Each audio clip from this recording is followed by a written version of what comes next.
cat steals neighbors' puppies when they discover why they're amazed. Nancy Miller was preparing breakfast when she heard the desperate cries of her neighbor Anthony coming from the yard next door. She set her cup down in the sink and rushed to the kitchen window, pushing aside the floral curtain to see what was happening. On the other side of the low fence separating their homes, Anthony Cooper, a 52-year-old man with graying hair, paced back and forth in his yard, clearly panicked. His hands trembled as he checked every corner, behind every flower pot, under the wooden table where he usually drank his sweet tea. "They're gone. All 4 of them," he shouted, his voice choked with despair. Nancy, at 63, knew that tone of anguish well. It was the same one she'd felt when she lost her cat Princess 2 years ago. Without hesitation, she stepped out the back door and walked to the fence. "Anthony, what happened?" she asked, gripping the fence with both hands. Anthony turned toward her, his face red from searching and shouting. His work clothes were stained with dirt, a sign he'd scoured every inch of the yard. "Honeys." "Puppies, Nancy, they're gone. Last night they were all in the blue box I set up for them on the porch. This morning, when I went to feed them, the box was empty." Nancy's heart tightened. Honey was Anthony's dog, a brown and white mutt who had given birth to 4 beautiful puppies just 3 weeks ago. She had even helped with the delivery, because Anthony had been too nervous to do anything. "Have you checked around the house? Maybe they got out of the box and wandered off," Nancy suggested, trying to stay calm. "Nancy, they barely even opened their eyes. How could they have gotten out on their own?" Anthony replied, running his hands through his hair. "Someone took them, I'm sure of it." Nancy's mind immediately went to the problems the neighborhood had been facing. In recent weeks, some neighbors had reported small items and plants missing from their yards. Nothing too valuable, but enough to make everyone worried. "Let's look together," she said, walking around the fence into Anthony's yard. "Where's Honey?" "She's beside herself, poor thing. She's over there in the corner, searching for the puppies. She won't stop sniffing and whining." Nancy looked in the direction he pointed and saw Honey, a medium-sized brown and white mutt, pacing in circles near the porch. Her brown eyes were glazed with sadness, and she let out low whimpers as she sniffed the ground where the box with her babies had been. "Poor girl," Nancy murmured, her eyes welling up. "We'll find them, Anthony. Don't give up." The two began a thorough search of the yard. Anthony checked behind the chicken coop again, while Nancy examined the area near the fence, separating the property from the vacant lot in the back. The morning sun was already strong, and sweat began to trickle down both their faces. After 40 minutes of fruitless searching, Nancy suggested they expand their search to the nearby streets. Anthony agreed, though his expression showed little hope. "I'll grab my bag and keys," Nancy said. "Do you have pictures of the puppies?" "A few on my phone. I took them just yesterday," Anthony replied, patting his shirt pocket. Nancy hurried back home, grabbed her things, and was about to head out again when she heard a strange noise coming from her own backyard. It was a muffled sound, like something small was moving behind the tool shed in the farthest corner of her property. Curious, she walked toward the noise. The closer she got, the clearer it became. It was the whimpers of puppies. Her heart raced. Could Honey's puppies be in her backyard? When she rounded the shed, Nancy had to blink several times to make sure she was seeing correctly. There, under an old garden table she rarely used, was her cat Zigzag. And around him, snuggled against his gray and black striped body, were Anthony's 4 puppies. Zigzag, a nearly 2-year-old cat Nancy had adopted as a kitten, looked at her with his green eyes and let out a soft meow, almost as if he were explaining the situation. The puppies, small with light brown and white fur, slept peacefully against the cat, who warmed them with his own body. Nancy froze for a few seconds, trying to process the scene. How had Zigzag managed to bring all 4 puppies there, and why would he have done it? "Zigzag, what did you do?" she murmured, crouching slowly so as not to startle the animals. The cat stared at her with an almost defensive expression, as if he knew he'd done something humans wouldn't easily understand. One of the puppies stirred, letting out a tiny whimper, and Zigzag immediately lowered his head to lick the little animal, clearly caring for it. Nancy felt a mix of relief and confusion. The puppies were safe, But how could she explain this to Anthony? How had a cat managed to carry 4 puppies without harming them? She heard Anthony's voice from the other side of the fence, calling her name. He was wondering where she'd gone. Nancy took a deep breath, knowing she'd have to tell the truth no matter how strange it sounded. "Anthony," she called, "come here, please. I need to show you something." Her voice had a different tone, a mix of astonishment and hesitation. That made Anthony stop searching immediately.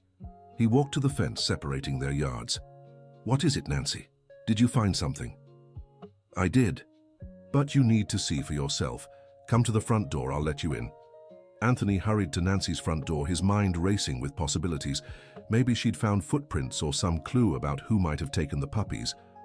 When Nancy opened the door, her expression was indescribable. She looked both relieved and worried. "Anthony, before I show you where the puppies are, I need you to promise you'll stay calm and let me explain everything, okay?" "Are they okay? Are they alive?" Anthony asked, his voice thick with anxiety. "Yes, perfectly fine. But the situation is unusual." Nancy led Anthony through the house to the back door. As they walked, she tried to find the right words to explain what he was about to see. "Remember my cat Zigzag?" she asked, pausing before opening the door. "I do, that striped cat who sometimes shows up in my yard. What does he have to do with this?" "Well, apparently he has everything to do with it." Nancy opened the door and walked slowly toward the shed, with Anthony close behind. When they reached the spot and Anthony saw the scene, he simply stopped, stunned. There were his 4 puppies, safe and warm, sleeping peacefully beside Nancy's cat. Zigzag lifted his head as they approached, but didn't move, as if protecting the little animals. I don't understand," Anthony stammered. "How did they get here? How did the cat manage to—" "I don't fully understand either," Nancy admitted. "When I got here, they were already like this. Zigzag was caring for them as if they were his own." Anthony slowly crouched, reaching a hand toward the puppies. Zigzag watched him carefully but showed no signs of aggression. In fact, he seemed almost proud of the situation. "They seem well fed and warm," observed Anthony, carefully examining the puppies. "They don't have any injuries." "That's what I noticed too. Zigzag seems to be taking very good care of them." One of the puppies woke up and began whimpering, softly. Immediately, Zigzag adjusted his position so the little animal could snuggle against him. The cat started purring, a low, soothing sound that seemed to calm the puppy. "Nancy, this doesn't make sense," said Anthony, shaking his head. "Cats and dogs don't get along like this, and how did he manage to bring all 4 puppies here without anyone seeing?" Nancy looked at Zigzag, trying to understand the animal's behavior. The cat had always been affectionate and protective, but he'd never shown particular interest in other animals. In fact, he was usually quite territorial. "Anthony, do you think we should separate them now?" she asked. "Well, they're my puppies. Honey must be desperate looking for them. But—" He hesitated, watching how Zigzag cared for the little animals. "They seem so comfortable here." At that moment, they heard barking coming from Anthony's backyard. It was Honey who had noticed her owner's absence and was clearly agitated. "Honey can smell them," said Anthony. "I need to take them back." He reached out to pick up the first puppy, but Zigzag immediately positioned himself protectively, letting out a low meow that almost sounded like a warning. "Easy, Zigzag," said Nancy, moving closer to the cat. "Anthony just wants to take the puppies back to their mother," but Zigzag didn't seem willing to cooperate. Every time Anthony tried to approach the puppies, the cat moved to block him, clearly reluctant to let them go. "I've never seen behavior like this," murmured Anthony. "It's like he really believes they're his own." Nancy watched the interaction between Zigzag and the puppies more closely. The cat licked them clean, warmed them with his body, and responded to even their smallest sounds. It was clearly maternal behavior, but coming from a male cat. "Anthony, can you give me a few minutes with Zigzag?" she asked. "Maybe I can convince him to let you take the puppies." Anthony agreed and stepped back. Nancy crouched beside her cat and began speaking to him in a soft, gentle voice. "Zigzag, my dear, I know you've been taking such good care of them, but they have a mommy who's very worried. You understand that, don't you? The cat looked at her intently, as if really trying to understand her words. Nancy reached out and began scratching behind his ears the way he liked best. "You're a very special cat, Zigzag. So brave and loving. But these babies need to go home." Slowly, Zigzag relaxed a little.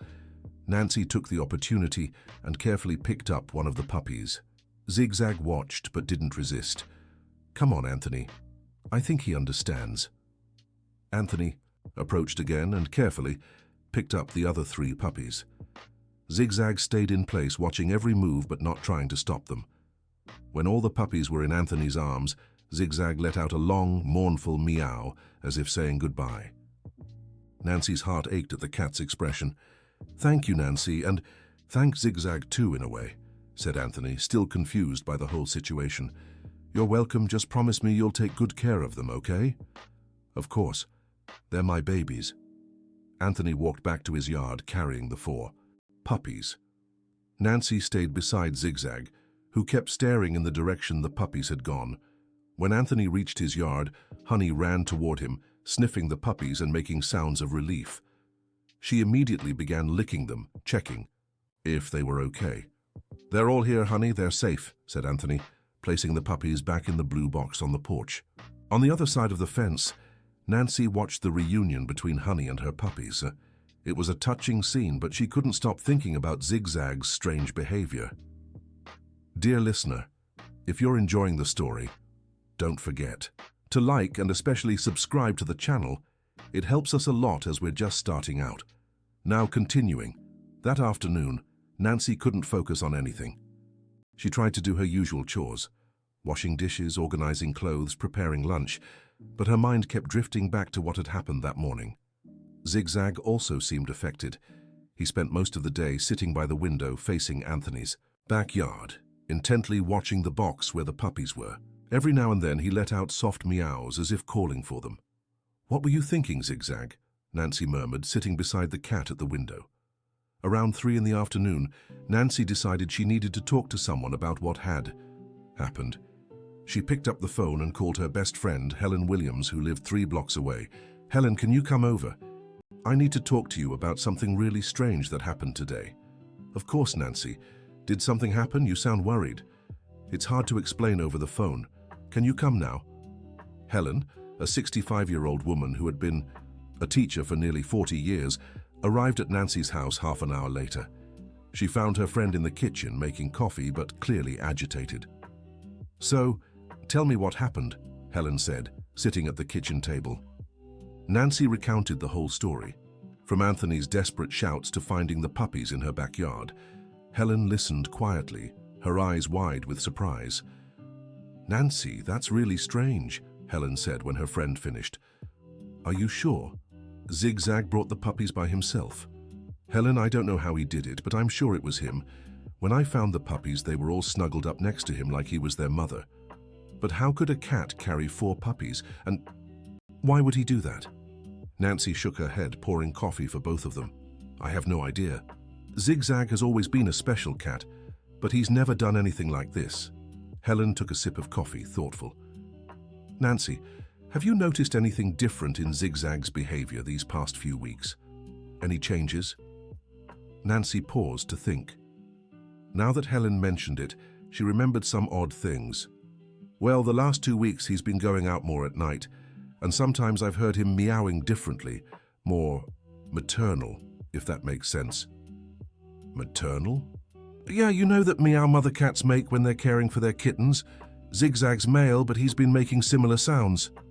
Helen leaned forward, intrigued. "Nancy, have you taken Zigzag to the vet recently?" "No, it's been about 6 months. Why?" "Well, strange behavior in animals can sometimes indicate health issues, or else..." Helen hesitated. "Or else what?" "Well, it sounds a little crazy, but sometimes animals who've lost their own young or have very strong maternal instincts can adopt other babies, even from different species." Nancy looked out the window toward Anthony's backyard. Zigzag was still there, watching the puppies box. But Zigzag never had kittens. He's male and he was neutered when he was young. "That doesn't matter, Nancy. Protective and nurturing instincts can exist in any animal, regardless of gender, Perhaps something awakened that instinct in him. The two women remained silent for a few minutes, watching Zigzag. The cat was clearly agitated, pacing back and forth near the window. "Helen, do you think he'll try to take the puppies again?" "I don't know, Nancy, but I think you should keep an eye on him, and maybe it's a good idea to talk to Anthony about it." At that moment, they heard a loud noise coming from Anthony's backyard. It was the sound of something falling, followed by Honey's frantic barking. The two women rushed to the window and saw Anthony in the yard, picking up what appeared to be the puppies' box, which had fallen from the porch. The puppies were scattered on the ground, whimpering. "Oh my God!" Nancy exclaimed, running to the back door. She and Helen quickly went out to help Anthony. When they reached his backyard, they found a chaotic scene. The four puppies were on the ground, some still inside the overturned box, others scattered across the grass. Honey was desperate, trying to gather her babies. "What happened?" Nancy asked. "I don't know," Anthony replied, carefully picking up the puppies. "I was inside the house and suddenly I heard this noise. When I came out to check, the box was overturned and the puppies were on the ground." Helen helped check if the puppies were hurt, while Nancy scanned the surroundings. That's when she spotted Zigzag standing near the fence, watching the commotion. "Anthony," she said hesitantly, Do you think my cat might have tried to take the puppies again?" Anthony looked in Zigzag's direction, and the cat immediately hid behind a plant. "Nancy, I don't want to accuse your cat, but the box was securely placed on the porch. Something knocked it over." "All the puppies are fine," Helen announced, finishing her examination. "No injuries." Anthony sighed in relief, placing the puppies back in the box, which, fortunately, hadn't broken in the fall. "I think I'll have to find a safer place for them," he said. "Maybe inside the house." "Anthony, I'm sorry about Zigzag's behavior," Nancy said, feeling responsible. "I don't understand why he's doing this."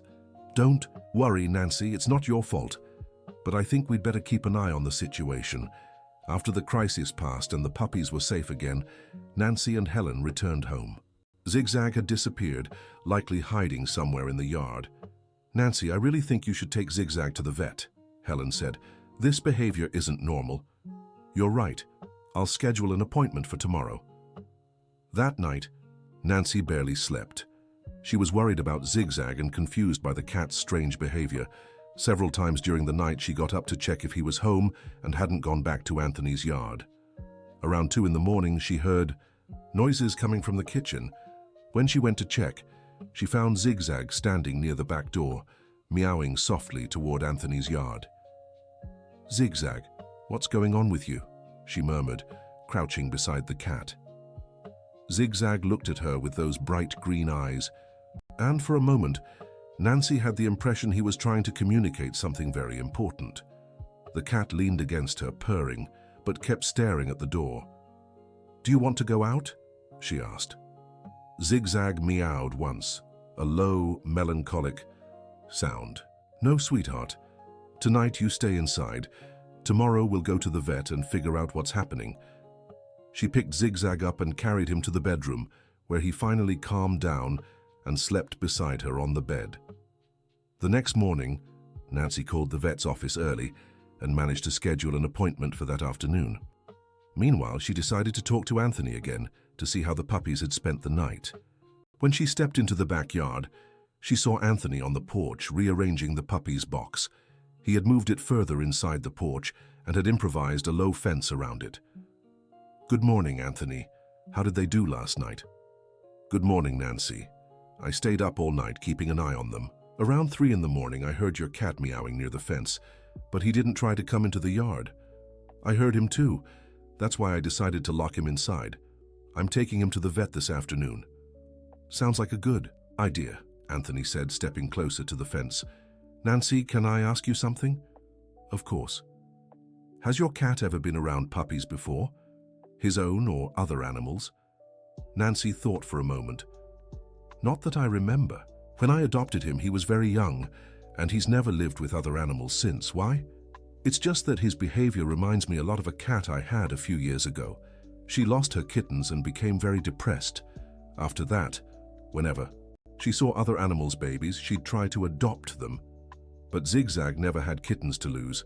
I know, but sometimes animals can develop these instincts for other reasons. Trauma, hormonal changes, even loneliness. Nancy grew thoughtful. Zigzag had always been a sociable and affectionate cat, but she'd never stopped to consider if he might be feeling lonely. Anthony, do you think I should, I don't know, get Zigzag a companion? Another cat, maybe? Could be a good idea, but first, it's best to make sure there's nothing physically wrong with him. For the rest of the morning, Nancy watched Zigzag closely. The cat seemed restless, spending most of his time near the windows facing Anthony's backyard. Whenever he heard the puppies whimper, his ears twitched, and he let out soft meows. At 2 in the afternoon, Nancy put Zigzag in his carrier and headed to Dr. Robert Mitchell's clinic, the vet who'd been practicing in the area for over 15 years. The clinic was a 10-minute drive from home on a quiet street in the neighborhood. Dr. Robert was a man in his 50s, bald, with a graying mustache and round glasses. Nancy had known him since she adopted Zigzag. "Hello, Nancy. Long time no see. How's our Zigzag doing?" The vet greeted her, opening the carrier. "Hello, Dr. Robert. Actually, I'm a little worried about him. He's been acting very strangely." Nancy told the vet everything that had happened over the last 2 days. Dr. Robert listened carefully as he examined Zigzag, who behaved perfectly during the checkup. "Physically, he's in perfect shape," the vet said, finishing the exam. "Ideal. Weight, shiny coat, clean teeth. No signs of any health issues." Then why this strange behavior? Dr. Robert sat back in his chair, thoughtful. "Nancy, what you're describing is known as redirected maternal instinct, or pseudo-maternal behavior. It can happen in both males and females, especially in neutered animals. But what causes it? Several things. Hormonal changes, stress, loneliness, or even an event that triggers the animal's protective instincts. Sometimes an animal might just decide certain babies need care and protection. Nancy stroked Zigzag, who was lying calmly on the exam table. "What can I do to help him?" "Well, first we need to understand what triggered this behavior. Have you noticed any changes in his routine lately? Anything that might have caused stress?" Nancy thought carefully. "Not that I can recall. The only thing different is that a few weeks ago he started going out more at night, but he always came back in the morning. It's possible that during these nighttime outings, he had some encounter that awakened this instinct. Maybe he saw a cat with kittens or even heard the neighbor's puppies whining. And that could make him develop this maternal behavior. Perfectly possible. Animals are far more emotional than people realize. Zigzag may have identified with the puppy's situation and decided they needed extra protection." Dr. Robert stood up and went to a cabinet, pulling out a pamphlet. "Nancy, I'll give you some guidance on how to handle this situation. The important thing is not to punish Zigzag, but to redirect him toward more appropriate behaviors." "How so?" "Well, you could try giving him objects that satisfy this maternal instinct. Toys that resemble puppies, for example. Or maybe consider adopting another cat to keep him company." Nancy took the pamphlet and quickly skimmed it. There were several suggestions on how to deal with compulsive behaviors in cats. "Dr. Robert, do you think he'll try to take the puppies again?" "Very likely. The instinct is still active. That's why it's important for you to keep an eye on him and try to redirect him." "And if that doesn't work?" "In extreme cases, we could consider medication to reduce anxiety. But I'd prefer trying behavioral methods first." Nancy placed Zigzag back in the carrier, feeling a bit more informed but still worried. "Thank you, Dr. Robert. I'll follow your advice. Call me if anything comes up. And if his behavior worsens or he manages to take the puppies again, bring him back immediately."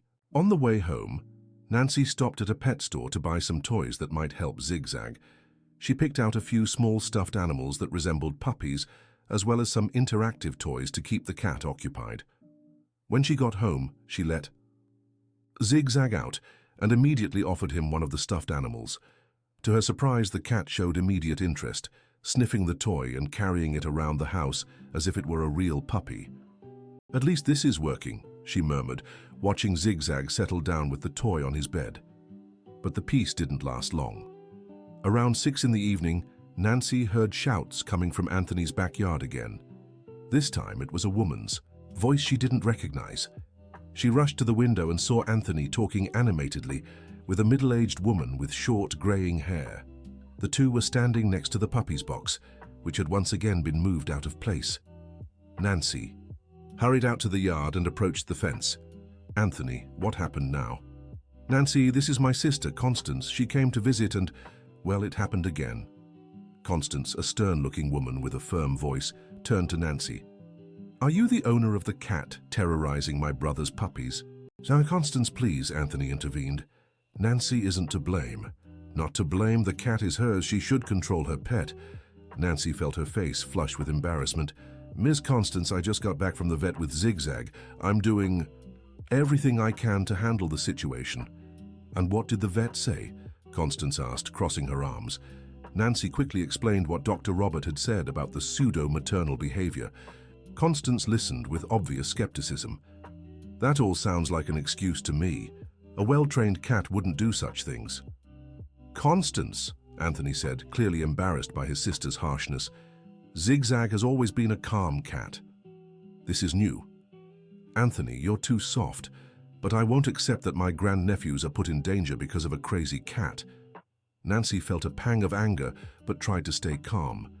Your grandnephews? Yes, replied Constance, pointing at the puppies. I helped pay for Honey's breeding. I plan to take 2 of the puppies once they're big enough. Nancy looked at Anthony, who confirmed with an awkward nod. Constance is right about helping with the costs, he said, and she really does want 2 of the puppies. So you understand I can't accept an out-of-control cat threatening them, Constance said firmly. Mrs. Constance, I understand your concern, Nancy replied, trying to stay diplomatic. But Zigzag isn't harming the puppies. In fact, when I found them with him, they were being very well cared for. That doesn't matter. He's taking them away from their mother. It could stress Honey out, interfere with nursing, or even accidentally hurt the puppies. Nancy glanced at Anthony for support, but he seemed torn between backing his sister and not wanting to offend the neighbor. What do you suggest I do? Nancy asked. Keep your cat away from my puppies. If needed, build a taller fence or keep him indoors all the time. Constance, Anthony interjected, I think that's a bit extreme. Extreme? Anthony, are you willing to risk the puppies' lives for a neighbor's convenience? The argument was heating up when Helen appeared in Nancy's yard. She had noticed the commotion and came to see what was happening. Hi, Nancy. Is everything okay? Helen, this is Constance, Anthony's sister. Constance, this is my friend Helen. Constance greeted Helen coldly, clearly irritated by the whole situation. Constance was suggesting I keep Zigzag locked inside. All the time, Nancy explained. Helen, who knew Zigzag's personality well, immediately defended the cat. Oh, but Zigzag is a very gentle cat. He'd never hurt anyone. Gentle or not, he's causing trouble, Constance shot back. What trouble? Helen asked. From what Nancy told me, he was taking great care of the puppies. The problem is, they're not his, Constance snapped, losing patience. The argument continued for a few more minutes, with each side holding their ground. Anthony tried to mediate, but was clearly torn between loyalty to his sister and keeping peace with the neighbor. Finally, Nancy decided she had to take action. All right, she said. I'll keep Zigzag indoors for the next few days until we find a better solution. Nancy, you don't have to do that, Anthony said. No, Anthony. Mrs. Constance has every right to be worried about the puppies. I'll keep Zigzag inside and see if the toys I bought today help distract him. Constance seemed satisfied with the decision, though she still wore a skeptical expression. I hope it works, because if that cat gets hold of the puppies again, I'll have to take stricter measures. What kind of measures? Helen asked warily. I'll talk to the neighborhood board. Animals causing disturbances can be removed. Nancy's blood ran cold. The thought of losing Zigzag was unthinkable. Constance, that's going too far, Anthony said. Let's give Nancy a chance to handle this.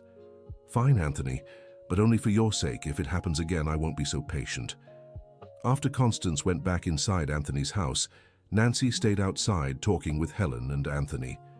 Nancy, don't mind my sister, Anthony said. She's always been a bit dramatic, but she's right to worry about the puppies. I understand, Anthony.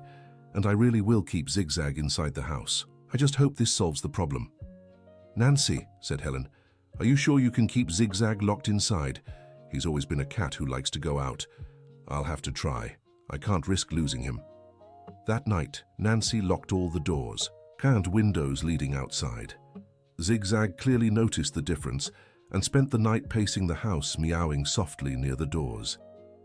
I'm sorry, sweetheart, murmured Nancy, petting the cat. It's just for a few days. Until things calm down, but keeping Zigzag indoors proved harder than she had imagined. The cat was clearly stressed, eating less and spending most of his time by the windows, watching Anthony's backyard. The toys she had bought only offered temporary distraction. Zigzag played with them for a few minutes, but soon lost interest and went back to watching the puppies through the window. By the second day of confinement, things got worse. Zigzag began meowing constantly, especially at night. The cries were loud and mournful, clearly expressing frustration and distress. Helen, I don't know what to do, said Nancy, calling her friend on the third morning.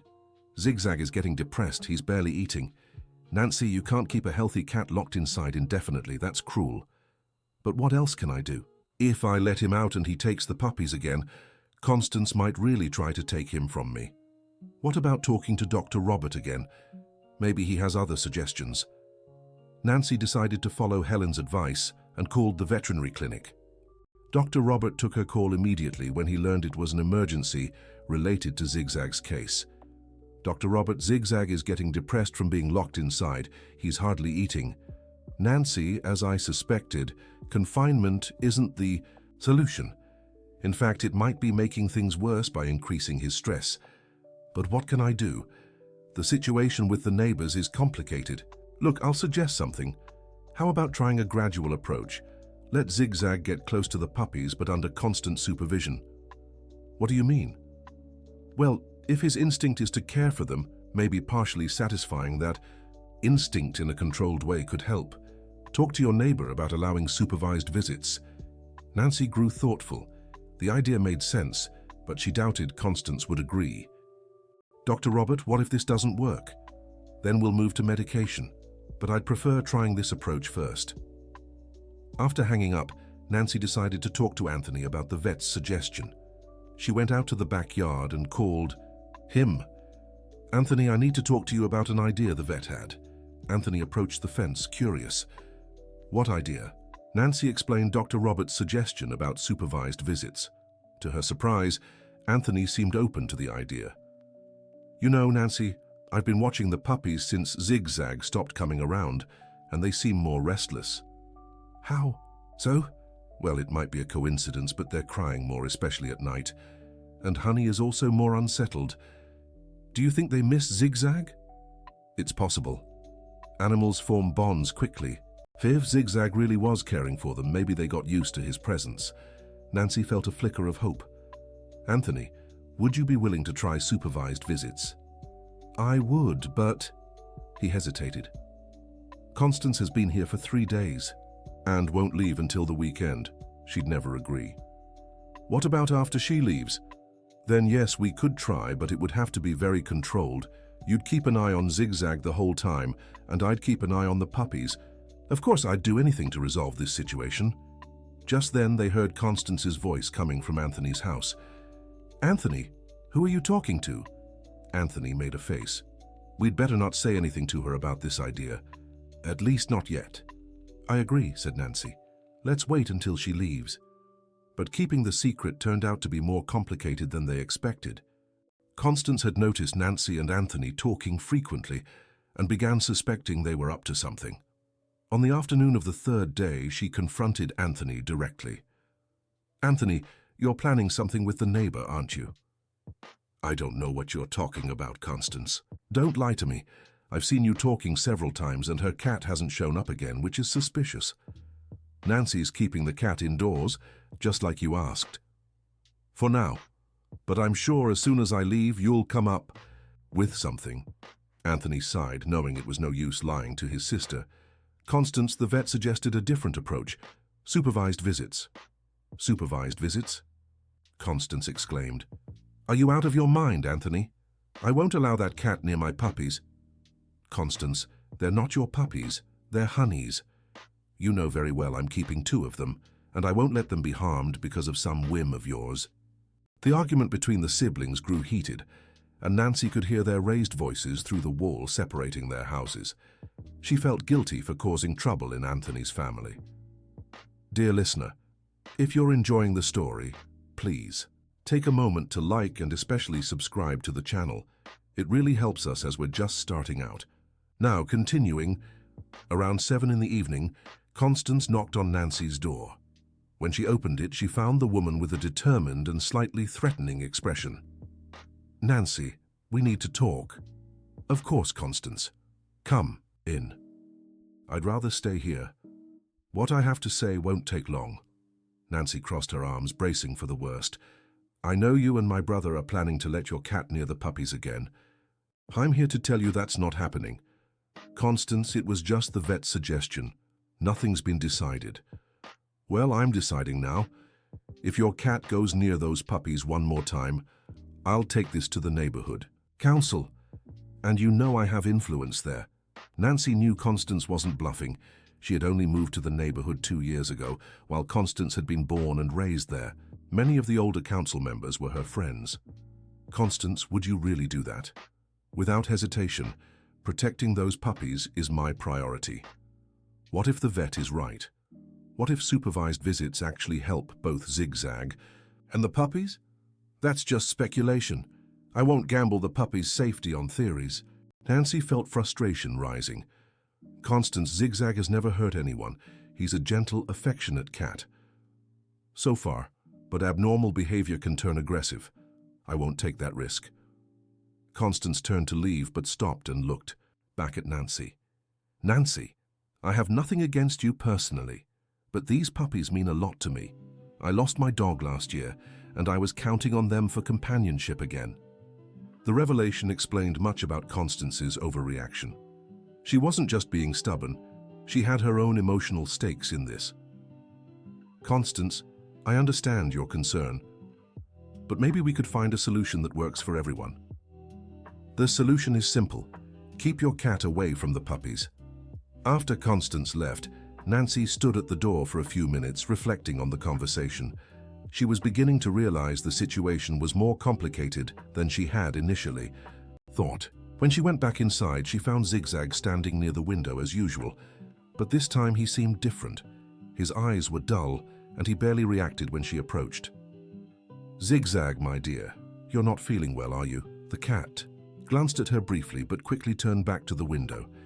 Nancy noticed he had lost weight and his fur was less shiny. That night she called Dr. Robert again.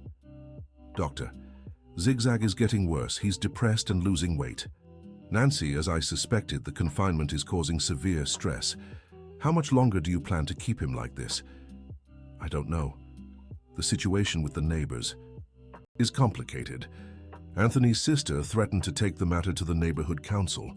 "Nancy, you need to understand that keeping a healthy cat confined for behavioral reasons could be considered mistreatment. If this doesn't resolve soon, I'll have to recommend anti-anxiety medication." "And would that solve the problem?" "It might reduce his anxiety, but it wouldn't address the root cause of his behavior. And medication always has side effects." Nancy felt trapped. On one side, Constance's threat. On the other, Zigzag's declining health. "Dr. Robert, how long do you think I can keep him like this before it causes permanent harm?"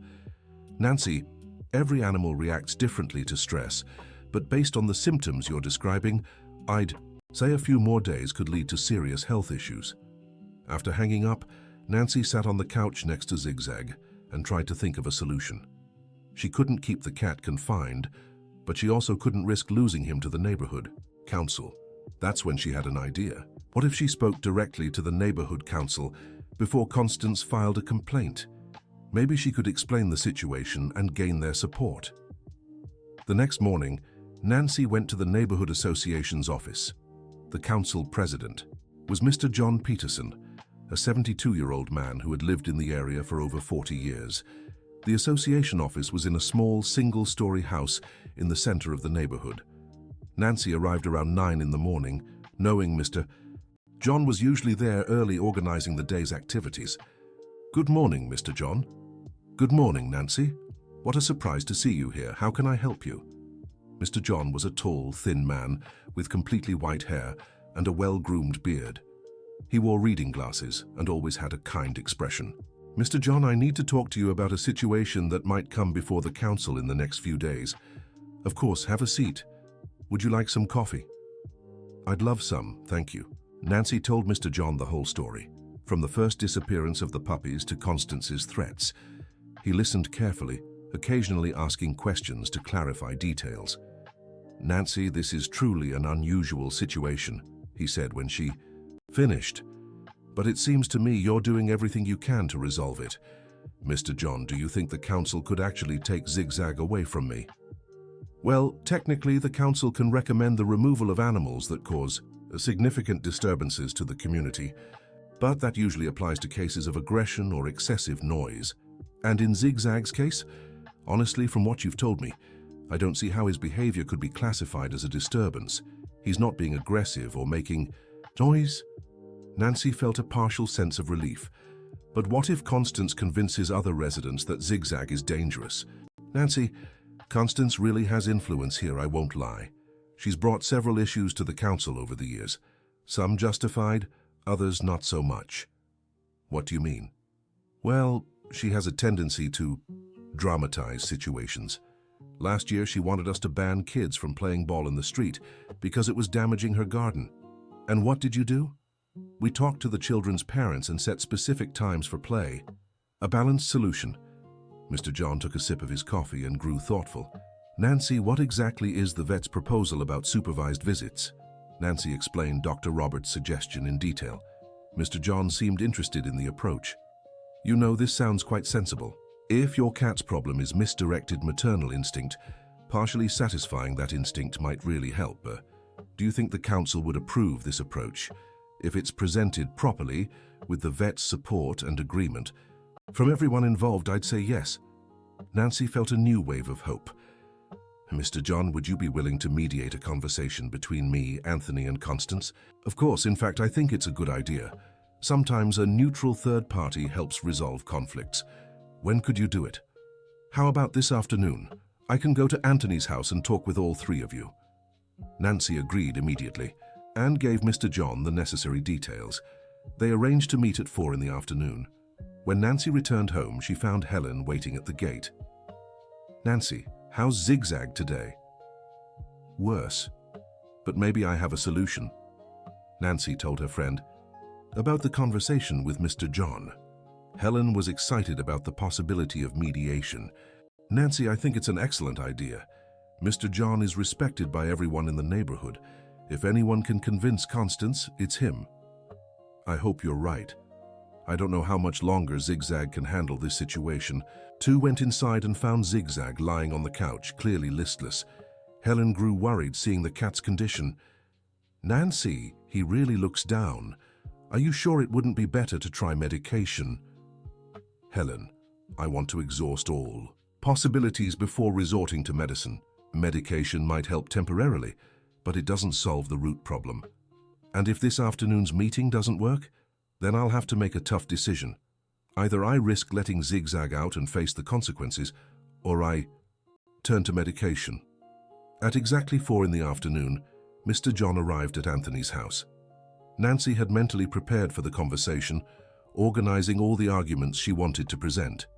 Anthony greeted Mr. John politely, though it was clear he was nervous about the situation. Constance, on the other hand, seemed defensive the moment she saw the council president. Mr. John, thank you for coming, Anthony said. I hope we can find a solution to this situation. That's why I'm here, Anthony. Let's sit down and talk calmly. They settled in Anthony's living room, a small but cozy space with simple furniture and several family photos on the walls. Nancy sat beside Helen, who had been invited for moral support. Well, Mr. John began, Nancy has already told me her side of the story. Now I'd like to hear from the others. Anthony shared his version, which basically confirmed everything Nancy had said. He mentioned his initial concern about the missing puppies, but also admitted that Zigzag had taken very good care of them. And you, Constance? Mr. John asked. Constance straightened her shoulders and spoke firmly. "Mr. John, I don't trust that cat. Abnormal behavior can turn into aggression. Besides, he's causing stress for Honey and harming the puppies. To development. Do you have any evidence that the puppies are being harmed?" "Well, they've been more restless since the cat stopped coming around." "Doesn't that suggest the opposite? That maybe they benefited from the cat's presence?" Constance hesitated, clearly not expecting that question. "That doesn't prove anything. It could be a coincidence." Mr. John turned to Nancy. "Nancy, what exactly is the vet's proposal?" Nancy explained the suggestion of supervised visits again, this time with more details on how it would work. So it would be something like an hour a day with both of you supervising, so Zigzag can satisfy his maternal instinct without causing trouble? Exactly. And if it didn't work, I'd agree to move forward with medication. Mr. John thought for a moment. "Constance, what's your specific objection to this approach?" Well, Constance seemed to struggle. "What if the cat attacks the puppies?" "Ma'am, from what I've heard, the cat has only shown protective and maternal behavior. There's been no sign of aggression." "But what if something goes wrong?" "That's why the visits would be supervised. At the first sign of trouble, they'd be stopped immediately." Anthony spoke up for the first time. "Constance, I think it's worth trying. If it doesn't work, we'll go back to the original plan of keeping Zigzag away." "Anthony, you don't understand. These puppies are important to me." "I do understand, Constance, but I also understand that Nancy is suffering seeing her cat get sick." Mr. John noticed Constance was getting emotional. "Constance, may I ask why these puppies are so important to you?" Constance was silent for a moment, clearly wrestling with her feelings. I lost my dog last year, Bella. She died of cancer, and I couldn't help her. These puppies, they're a second chance for me." The confession completely changed the tone of the conversation. Nancy felt a wave of empathy for Constance, finally understanding the real reason for her resistance. "Constance," Nancy said softly, "I understand completely. When Princess died, I thought I'd never love another animal again." "Exactly," Constance replied, tears in her eyes. "And now that I finally have a chance to start over, this cat shows up and complicates everything."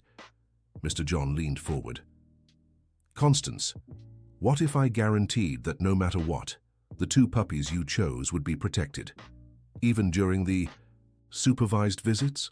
"How so?" "Well, how about during Zigzag's visits, the two puppies you picked stay separate? That way the cat could interact with the other two, but yours would be safe." The suggestion seemed to pique Constance's interest.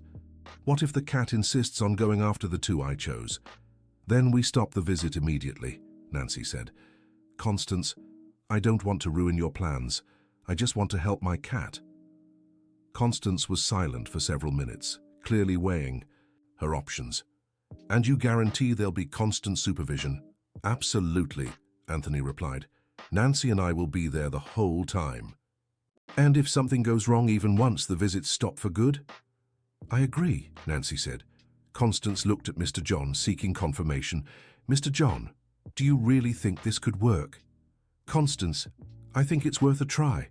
It's a balanced approach that considers everyone's needs." Finally, Constance sighed and nodded. "All right, but on one condition.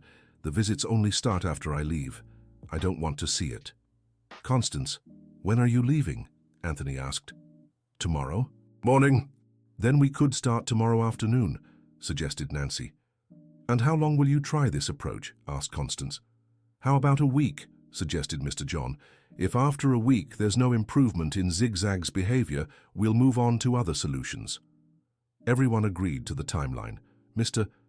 John then laid out the specific rules for the supervised visits. 1 visit per day lasting no more than an hour, constant supervision by Nancy and Anthony. The 2 puppies chosen by Constance would be kept separate during the visits. Any sign of aggression or excessive stress would immediately stop the visits. After a week, they would reassess the situation. "Well," said Mr. John, standing up, "I think we've reached a reasonable agreement. Nancy, are you satisfied with the terms?" "Perfectly," replied Nancy, feeling a mix of relief and apprehension. "Anthony? It seems fair to everyone." "Constance?" "I hope it works," she answered, still hesitant. After Mr. John left, Nancy thanked Anthony profusely and even Constance for agreeing to try.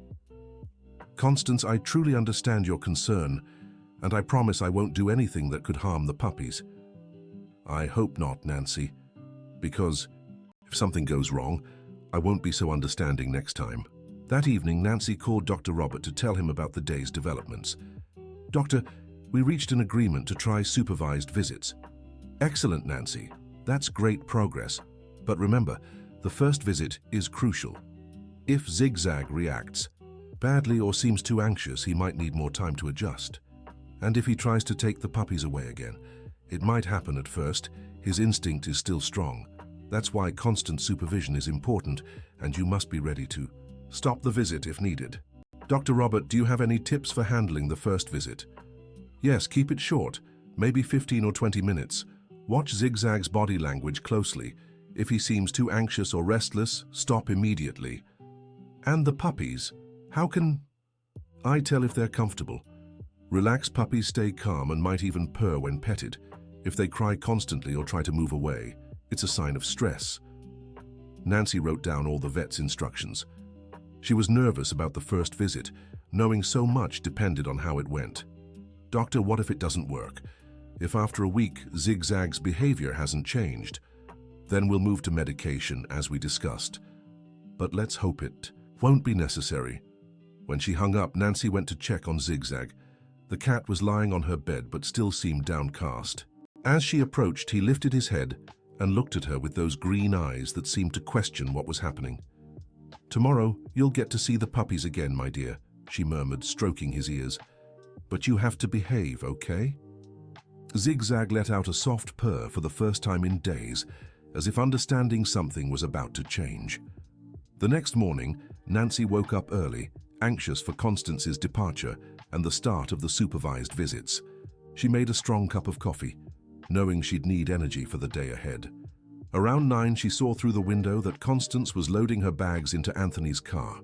The two talked for a few minutes in the yard, and Nancy could tell Constance was giving final instructions about the puppy's care.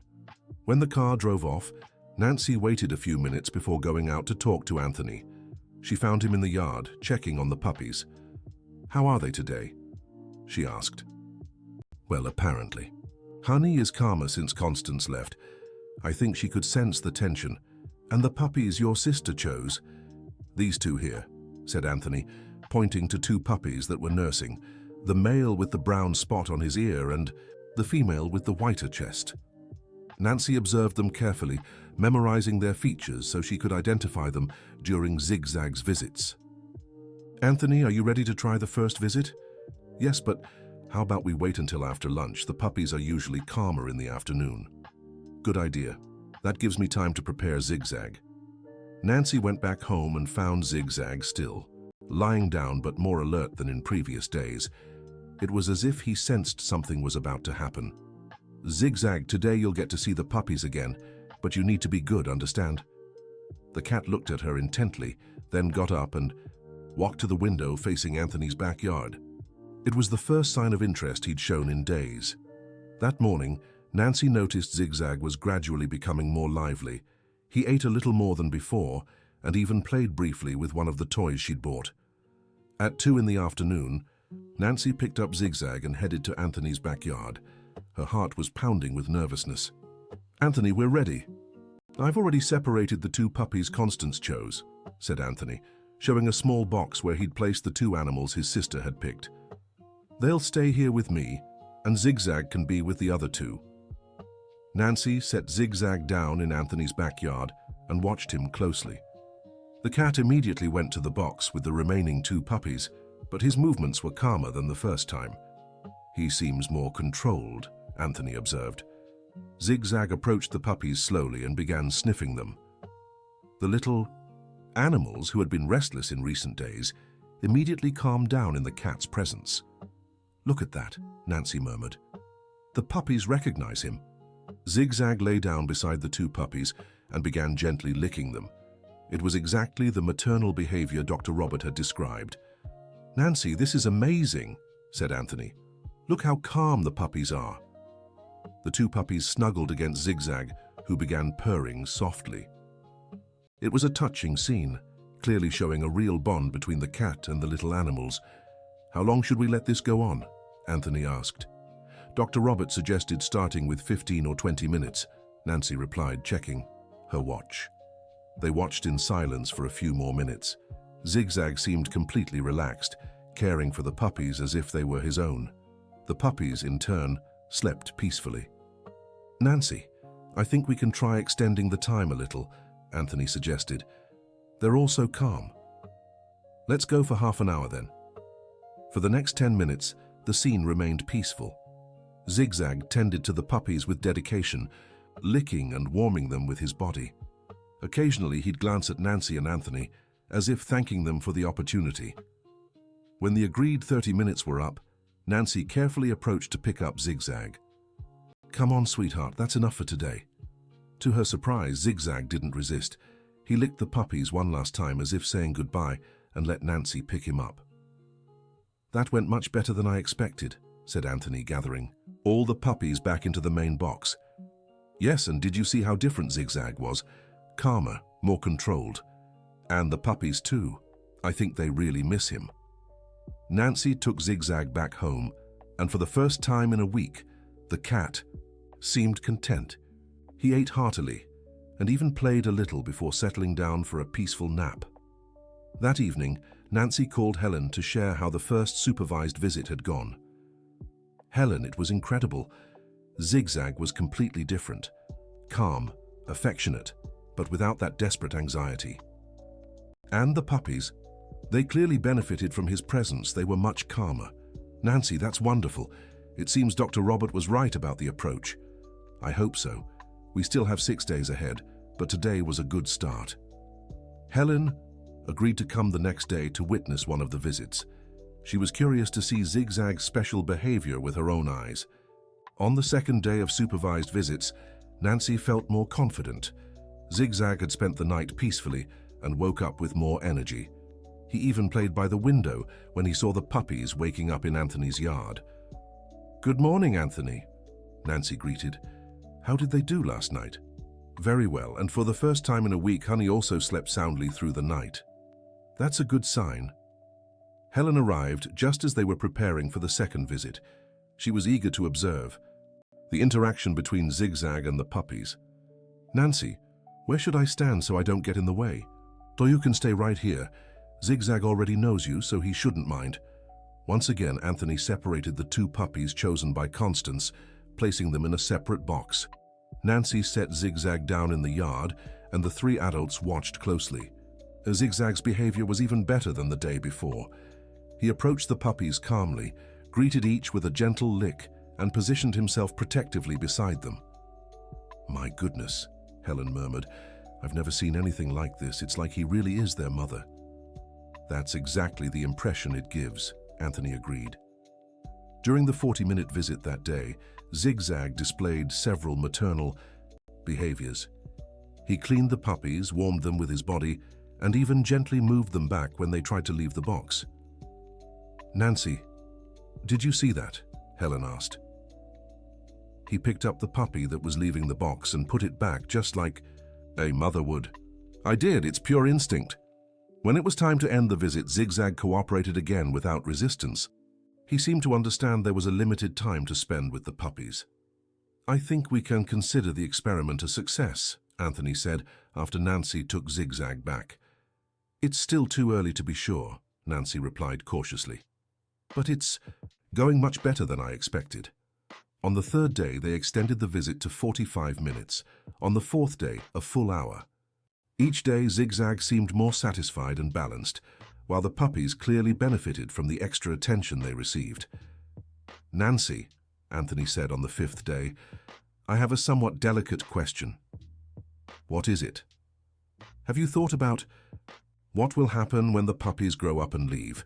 Won't Zigzag suffer again?" The question took Nancy by surprise. She had been so focused on solving the immediate problem that she hadn't considered the future. "You're right, Anthony. I hadn't thought of that. I'm not trying to discourage what we're doing. It's working perfectly, but maybe we should talk to Dr. Robert about a transition plan." Good idea, I'll call him tonight. When Nancy called Dr. Robert that evening, he was very pleased with Zigzag's progress. Nancy, the results are better than I expected. His behavior is stabilizing naturally. Robert, Anthony raised an important question. What will happen when the puppies grow up and leave? That's a valid concern. But the good news is, if we continue with the supervised visits, Zigzag's maternal instinct should gradually be satisfied and fade naturally. How so? Well, maternal instincts in animals are usually time-limited. As the puppies grow and become more independent, the instinct to care for them diminishes. It's likely the same will happen with Zigzag, so he won't suffer when the puppies leave. There might be an adjustment period, but it shouldn't be as intense as what he was going through before. The important thing is, he's fulfilling his instinct in a healthy way now. Nancy felt relieved by the explanation. The idea that Zigzag might suffer again when the puppies left had worried her deeply. Dr. Robert, how much longer should we continue the visits? I'd say at least 2 more weeks. After that, we can start gradually reducing the frequency to prepare Zigzag for separation. On the 6th day of the first week of visits, something unexpected happened. When Nancy arrived with Zigzag for the afternoon visit, she found Anthony talking to a woman she didn't know. "Nancy, this is Mrs. Karen, my neighbor from across the street," Anthony introduced. Mrs. Karen was a woman around 60, short and slightly plump, with graying hair tied in a bun. She looked at Zigzag with curiosity. "So, this is the famous cat. Who loves puppies?" she asked with a smile. "Yes," Nancy replied, a little apprehensive. She wasn't sure if Mrs. Karen was there to support or criticize the situation. "Anthony told me the whole story. I find it fascinating. I've never heard of a cat with such a strong maternal instinct." "You don't think it's strange?" Nancy asked. "Strange? Honey, I think it's beautiful. It shows animals have far more complex feelings than we imagine." Mrs. Karen asked to observe that day's visit, and Anthony agreed. Nancy was a little nervous about having another person there, but Zigzag didn't seem bothered. During the visit, Mrs. Karen made several insightful observations about Zigzag's behavior. "Look how he checks if the puppies are breathing normally," she said, "and how he repositions them when they're in an uncomfortable spot." "Do you know a lot about animals?" Nancy asked. "I've raised cats for over 40 years. I've seen many interesting behaviors, but never something as pronounced as this." Mrs. Karen watched until the end of the visit. As Nancy was getting ready to take Zigzag home, Mrs. Karen made an unexpected suggestion. "Nancy, have you ever thought about letting Zigzag help with other puppies in the future?" "How do you mean?" "Well, if his instinct is this strong, maybe he could assist other mothers with their litters, or even orphaned puppies." The idea had never occurred to Nancy, but it was intriguing. "Mrs. Karen, do you know of cases like that?" "I do.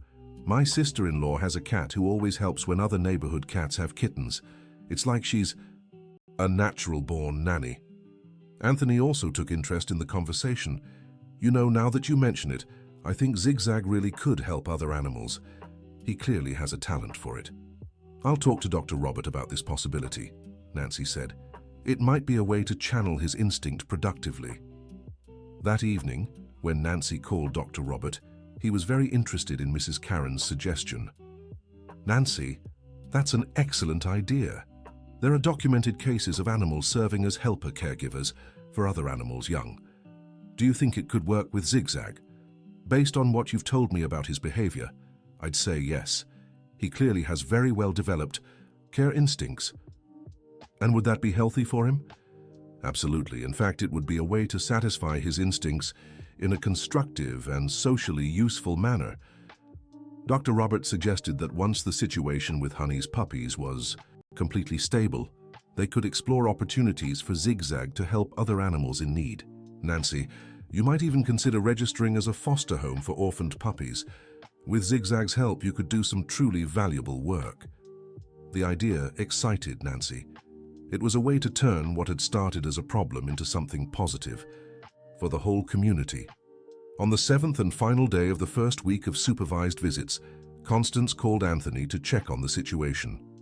Nancy was present during the call and could hear part of the conversation.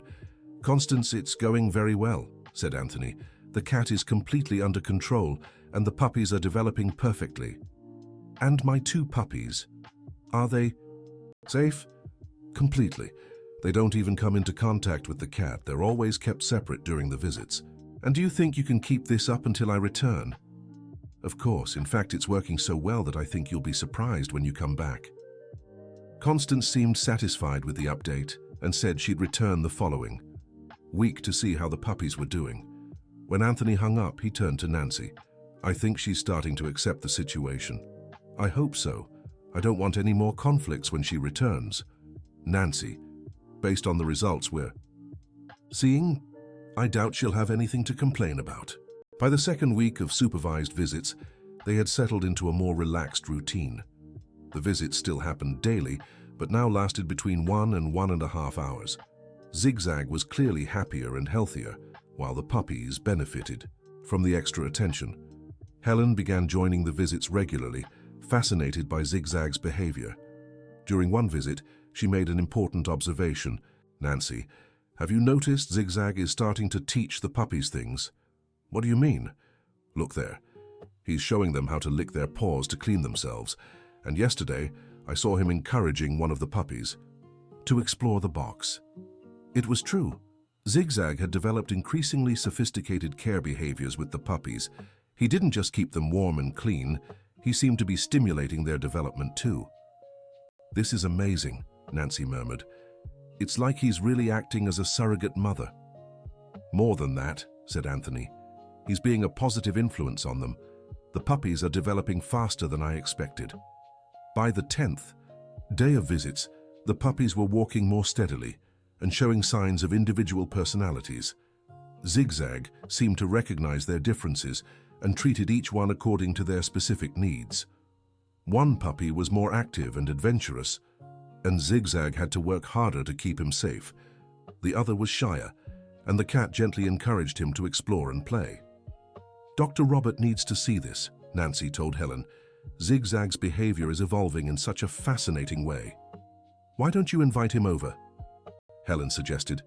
Good idea, I'll call him tonight. When Nancy called Dr. Robert, he was very interested in observing Zigzag in action. Nancy, I'd really like to see this in person. Could I come by tomorrow afternoon? Of course. It'll be great to have your professional opinion on his progress. Dr. Robert arrived the following afternoon, bringing a camera to document Zigzag's behavior. Nancy introduced him to Anthony and explained the context of the visit. Doctor, it's a pleasure to meet you, said Anthony. You're going to be impressed by what you see. When the supervised visit began, Dr. Robert observed all of Zigzag's movements closely. He took detailed notes and snapped several photos of the cat interacting with the puppies. This is extraordinary, murmured the veterinarian. The level of sophistication in his maternal behavior is far beyond what I expected. During the visit, Zigzag demonstrated all the behaviors he had developed, cleaning the puppies, keeping them warm, protecting them, encouraging their development, and even gentle discipline when needed. Nancy, Zigzag is displaying a full repertoire of maternal behaviors, said Dr. Robert.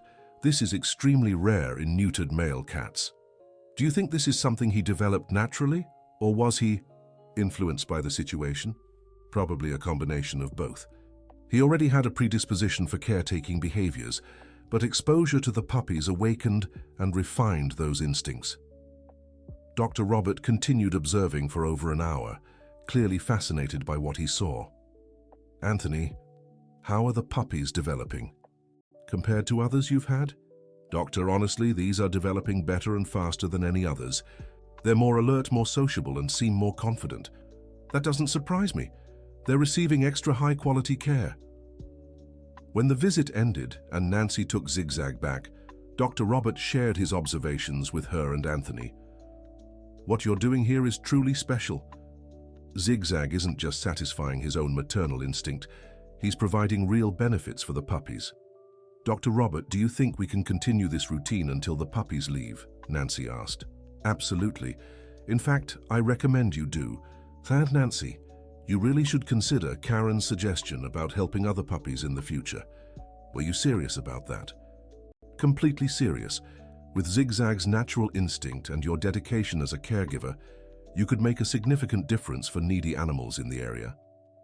Dr. Roberts suggested they document the case to present at veterinary conferences, as behaviors like zigzags were rare and valuable to the scientific community.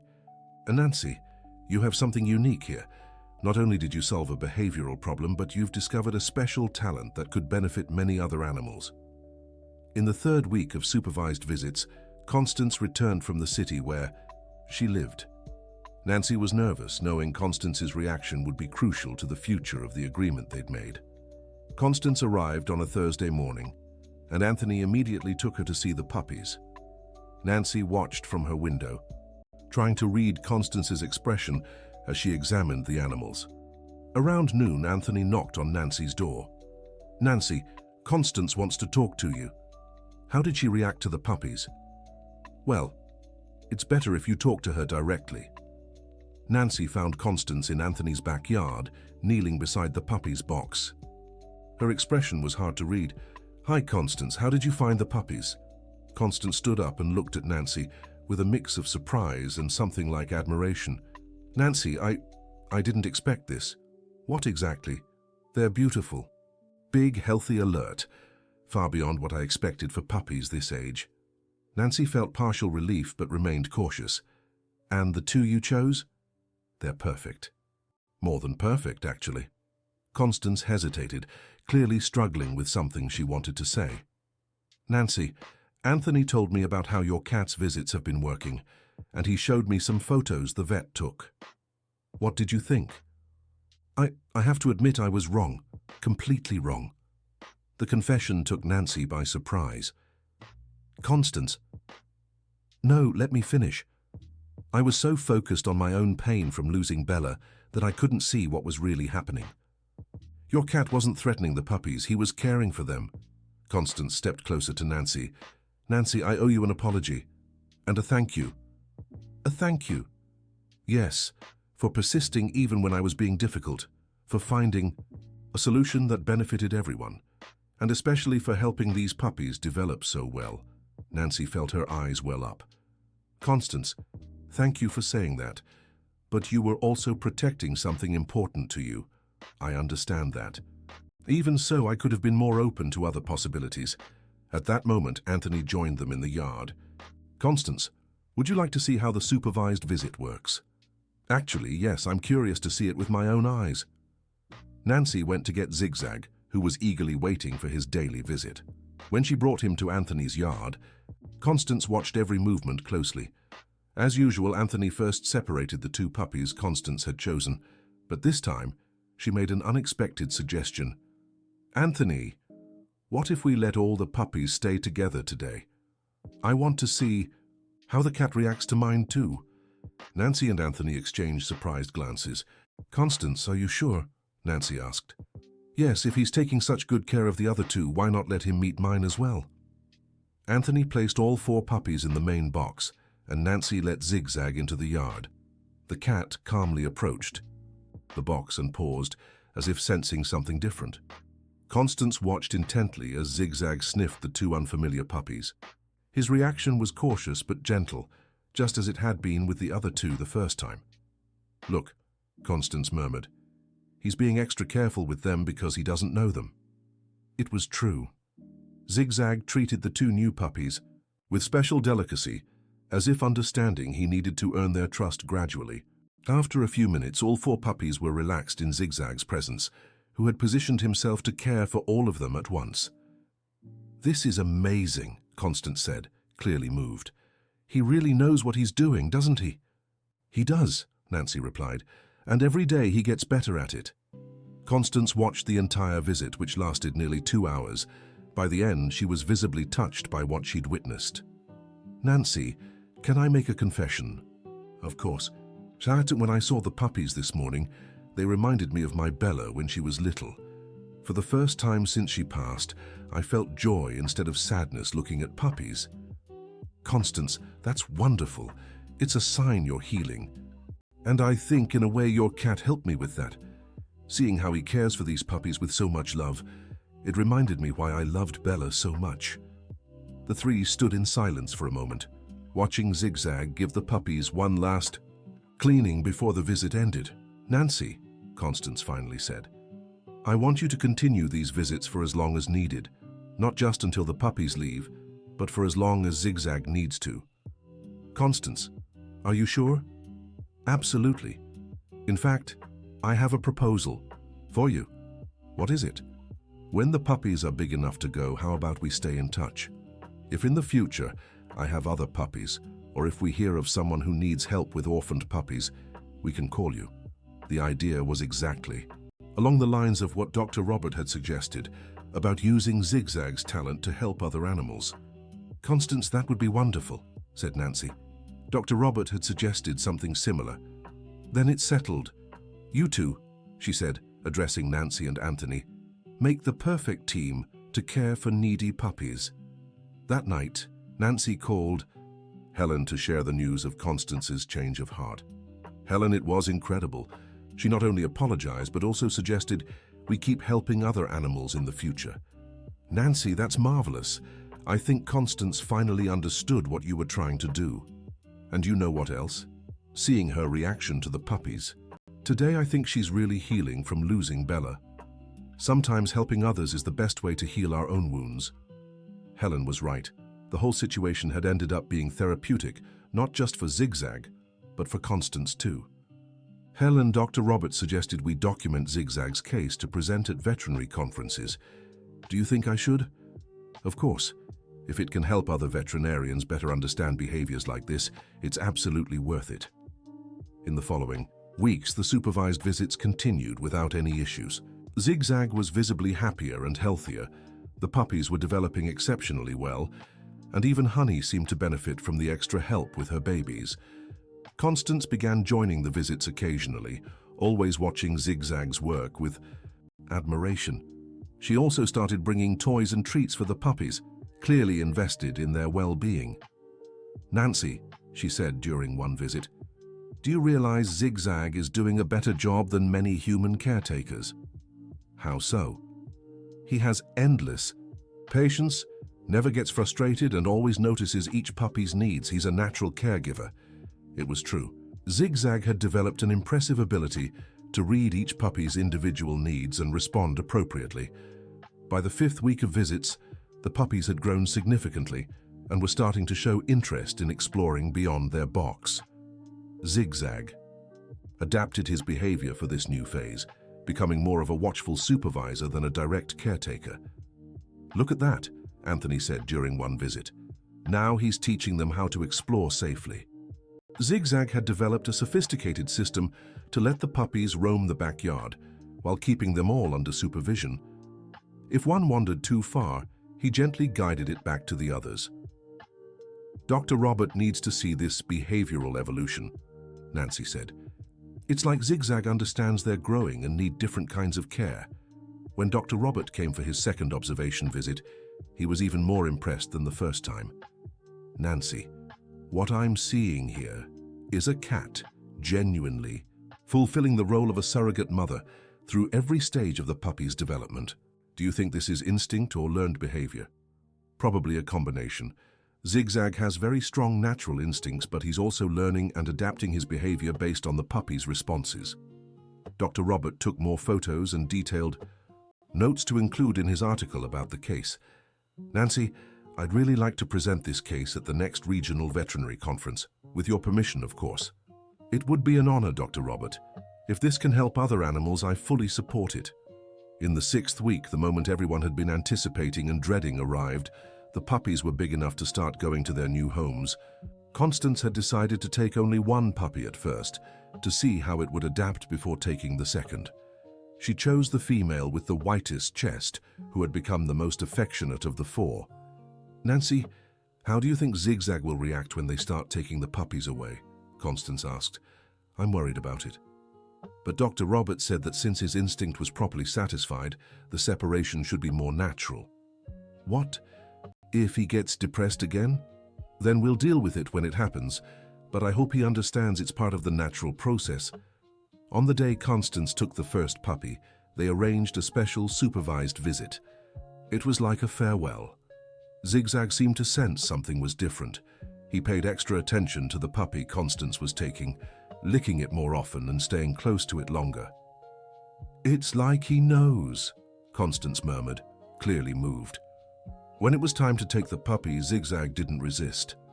He just sat and watched, as if he understood he had fulfilled his role, and it was now time for the puppy to move on. "Nancy, he really gets it," Anthony said, impressed. "It seems so. Maybe his instincts also include knowing when it's time to let the puppies go." In the following days, Zigzag continued caring for the 3 remaining puppies, but his behavior gradually changed. He became less protective and more encouraging of their independence. "Dr. Robert was right," Nancy told Helen. "Zigzag is naturally preparing for the separation." "And how is he emotionally?" "Surprisingly well. He doesn't seem depressed or anxious. It's like he understands this is the natural cycle of things." 2 weeks later, Constance returned to pick up the second puppy. This time the farewell was even calmer. Zigzag seemed to fully accept that the puppies were ready for their own lives. "Constance, how is the first puppy adapting?" Nancy asked. "Wonderfully well. He's the best behaved little dog I've ever seen. Affectionate, obedient, sociable. I think Zigzag's extra care really made a difference." The last 2 puppies were adopted by families in the neighborhood in the following weeks. In both cases, Zigzag showed the same calm acceptance of the separation. When the last puppy left, Nancy watched Zigzag carefully, ready to step in if he showed signs of depression. But to her surprise, the cat seemed at peace. "Anthony, look at Zigzag," she said. "He seems satisfied, like he's completed a mission." "That's exactly the impression I have too, like he knows he did a good job and can rest now." That night, Zigzag slept peacefully for the first time in months, showing no interest in going out to search for puppies. It was as if the cycle had naturally come to an end. A few weeks later, Dr. Robert called Nancy with exciting news. "Nancy, I presented Zigzag's case at the veterinary conference and the response was incredible." "How so?" "Several veterinarians were interested in the supervised visit approach for behavioral issues, and some wanted to know if you'd be willing to help with similar cases." "Similar cases?" "Orphaned puppies, cats with nursing difficulties, situations where extra care would be beneficial. With the experience you've gained, you could make a real difference." The proposal was exactly what Karen had suggested weeks earlier. Nancy felt a wave of excitement. "Dr. Robert, we'd love to help. But how would this work?" "Well, I could serve as a middleman. When suitable cases arise, I'd get in touch with you. It would be informal, based on everyone's goodwill." "And Zigzag, do you think he'd be interested in other puppies?" "Nancy, from what I've observed, Zigzag has a natural talent for this. I believe he'd be happy to help other puppies when needed." Nancy discussed Dr. Robert's proposal with Anthony. He was excited about the possibility. "Nancy, it would be a wonderful way to use the experience we've gained. And honestly, I had so much fun caring for the puppies with Zigzag." "Me too, and it would let Zigzag keep using his special talent." They decided to accept Dr. Robert's offer. A week later, the first case arrived. A young cat had abandoned 2 kittens, and the family didn't know how to care for them properly. When Nancy brought Zigzag to meet the new kittens, his reaction was immediate and positive. It was as if he'd been waiting for another chance to care for them. "Look at that," murmured the owner of the orphaned kittens. "It's like he knows exactly what to do." The success with the second case led to others. Over the following months, Zigzag and Nancy, with Anthony's support and occasionally Constance's, helped dozens of puppies in difficult situations. Each case was different, but Zigzag's talent proved consistently effective. He seemed to intuitively understand the specific needs of each situation. "Nancy," Dr. Roberts said after the 10th successful case, "you've developed something truly special here, a unique approach to puppy care that's benefiting the whole region." "Dr. Robert, I never imagined that initial situation would lead to all this. That's how the best solutions come about, from real need and creative problem solving." 6 months after Honey's puppies first disappeared, Nancy reflected on everything that had happened. What started as a seemingly simple problem, a cat stealing puppies, had turned into something much bigger. Zigzag had found his calling as a caregiver for needy puppies. Nancy had discovered a passion for helping orphaned animals. Anthony had become a valuable partner in the effort, and even Constance had found a way to channel her experience of loss into helping others. "Helen," Nancy said during one of their weekly conversations, "sometimes I wonder if Zigzag knew from the start what he was doing." "How so?" "Well, he chose Honey's puppies to adopt, but maybe he sensed they needed extra care, or that the whole situation would awaken this talent in him. Do you think animals can be that calculating? Not calculating, but intuitive. Maybe he felt there was a need in the community and responded to it." Helen smiled. "Nancy, regardless of Zigzag's motivations, what matters is the result. You've turned something that seemed like a problem into a source of help for so many animals." It was true. Zigzag's problem behavior had revealed a special talent that benefited dozens of puppies and their families. Dear listener, if you're enjoying the story, take a moment to like and especially subscribe to the channel. It helps us a lot as we're just starting out. Now, continuing. A year later, Nancy received an unexpected call. It was from a reporter at the local paper who had heard about Zigzag's work. "Mrs. Miller, we'd like to do a story about your cat and your work with orphaned puppies. Would that be possible?" "A story? In the newspaper?" "Yes, stories like these inspire the community and can encourage others to help animals in need." Nancy spoke with Anthony and Dr. Robert about the proposal. They all agreed it could be a great way to promote their work and perhaps find more volunteers. The article was published on the front page of the local section with photos of Zigzag, caring for puppies and testimonials from families they had helped. The headline read, "Hero Cat, How Zigzag Became the Best Puppy Caretaker in the Region." The community's response was overwhelming. Dozens of people reached out offering help, donations, or reporting cases of animals in need. "Nancy," Dr. Robert said a few days after the article was published, "you've unintentionally created an animal care network in the area." "How so?" "Well, now we have volunteers, donors, families willing to adopt, and an organized system to identify and help at-risk puppies." It was true. What had started with one cat and 4 puppies had grown into a full-fledged community rescue operation. Constance became one of the most active volunteers, using her experience with losing Bella to support others going through similar situations. "Nancy," she said during one of their newly organized monthly meetings, "I never imagined the pain of losing Bella could turn into something so positive.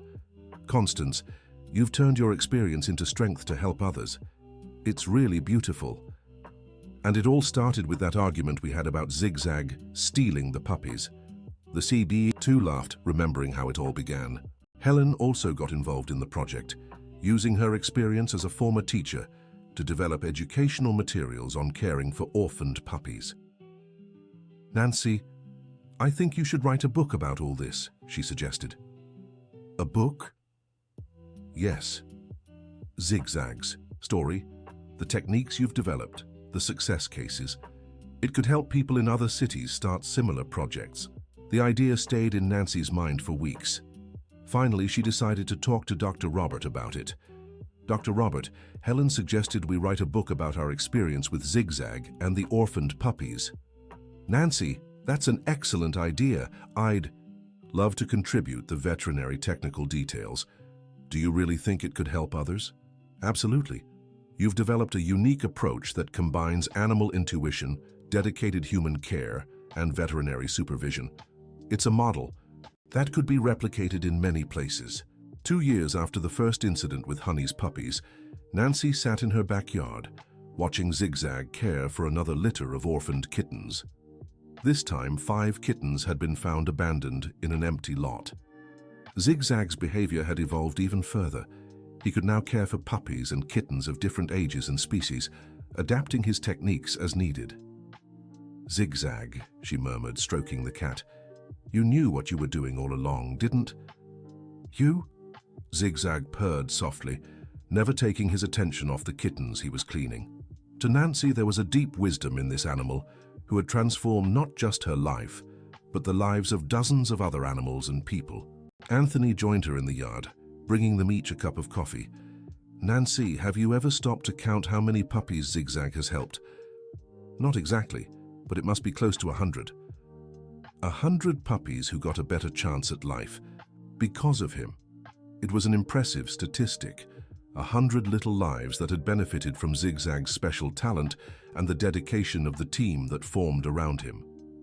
Anthony, do you regret agreeing to that first supervised visit? Nancy, it was one of the best decisions I've ever made. Not only did we solve the initial problem, but we discovered something wonderful that none of us knew existed. At that moment, Helen arrived with exciting news. Nancy, Anthony, I have amazing news. What is it, Helen? Remember the publisher. We sent the book proposal about Zigzag to? We do. They want to publish it, and not just that. They want to make a series of books about community animal care projects. The news was more than Nancy had ever dreamed. The work they had developed would be documented and shared with a much larger audience. Helen, does this mean Zigzag's story can help animals across the country? Exactly. And the publisher already has international contacts interested in translating the book. Nancy looked at Zigzag, who was still patiently caring for the kittens. It was hard to believe that this seemingly ordinary cat had become the center of an animal care movement spreading far beyond their small town. Constance, who had arrived to help with the kittens, overheard the conversation about the book. Nancy, could I contribute a chapter about coping with the loss of a pet? Constance, that would be perfect. Your experience could help so many people going through the same thing. And I'd like to dedicate my part to Bella's memory. She's the one who indirectly brought me here. Dr. Robert also joined the group, sharing news about an international conference where he'd been invited to present Zigzag's case. Everyone. The response from the international veterinary community has been extraordinary. I've already received inquiries from vets in 12 different countries. 12 countries, Nancy exclaimed. Yes, it seems pseudo-maternal behavior.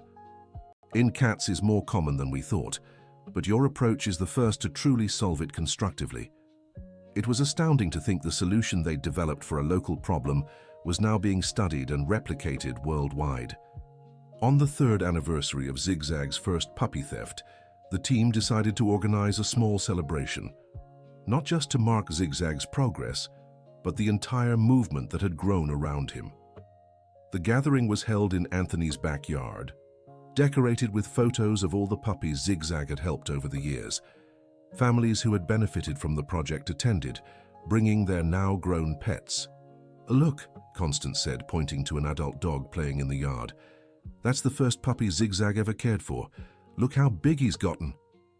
It was heartwarming to see the results of Zigzag's work. Healthy, well-socialized dogs and cats who'd had the best possible start, thanks to the special care they'd received as babies. Honey, the mother of the original puppies, was also there. She'd become a sort of godmother to the project, sometimes helping Zigzag with particularly difficult pups. It's amazing how Honey understood Zigzag's role, Anthony observed. She never showed jealousy or possessiveness. I think she recognized he was helping, not competing, Nancy replied. During the celebration, several people shared how the project had impacted their lives. One woman explained how volunteering had helped her overcome depression after losing her elderly cat. A young man recounted discovering his calling to veterinary medicine after observing Zigzag's work. Nancy, said Mr. John, who had become one of the project's biggest supporters, you didn't just solve a behavioral issue, you built a community. It was true. What had started as a conflict between neighbors had blossomed into a support network that strengthened the entire region. At the end of the celebration, when most guests had already left, Nancy sat beside Zigzag, who was resting after a day full of attention and affection. Zigzag, do you have any idea what you've accomplished? The cat looked at her with those bright green eyes and purred softly, as if he truly understood the magnitude of what had happened. But the peace of the celebration was interrupted a few weeks later by a concerning call from Dr. Robert. Nancy, I need to talk to you about a delicate situation that's come up. What happened, Dr. Robert? Well, the success of your project has caught the attention of some people who don't have the best intentions. What do you mean?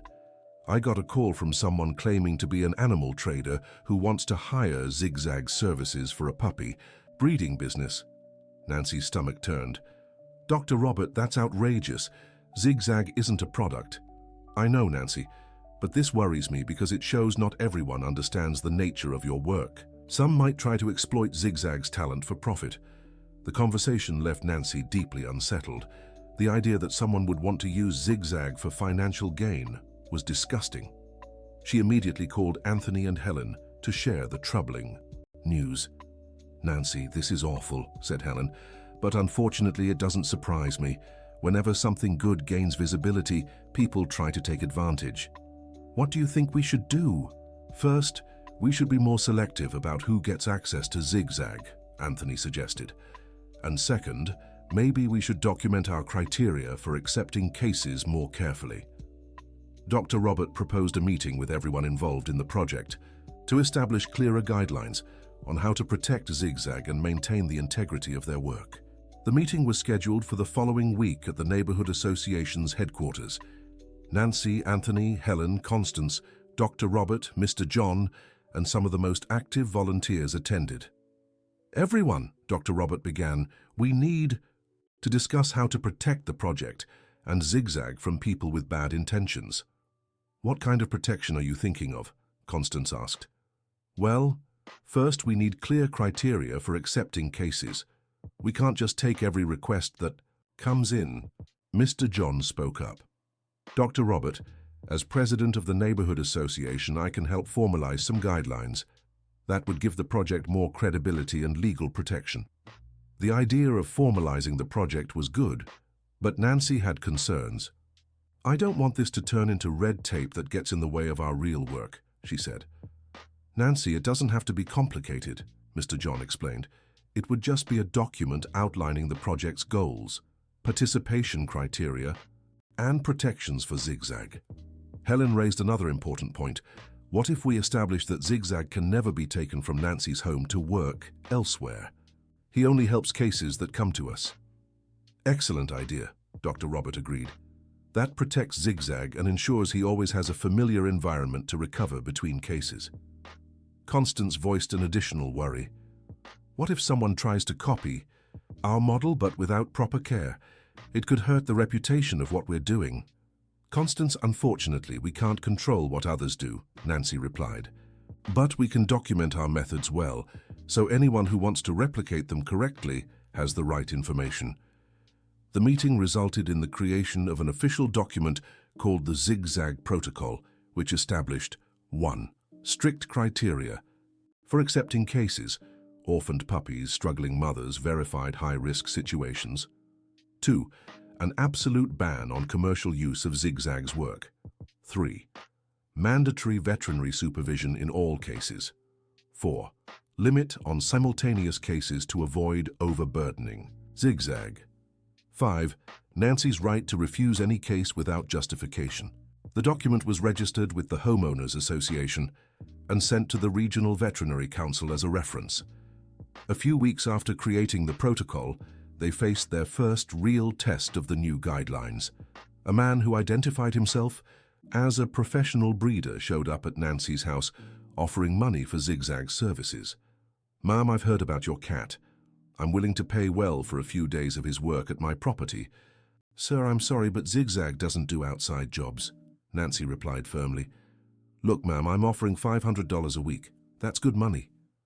"You don't understand. Zigzag isn't a service provider. He's my pet who helps needy puppies out of his own calling." The man grew insistent, even suggesting that Nancy didn't know what she had.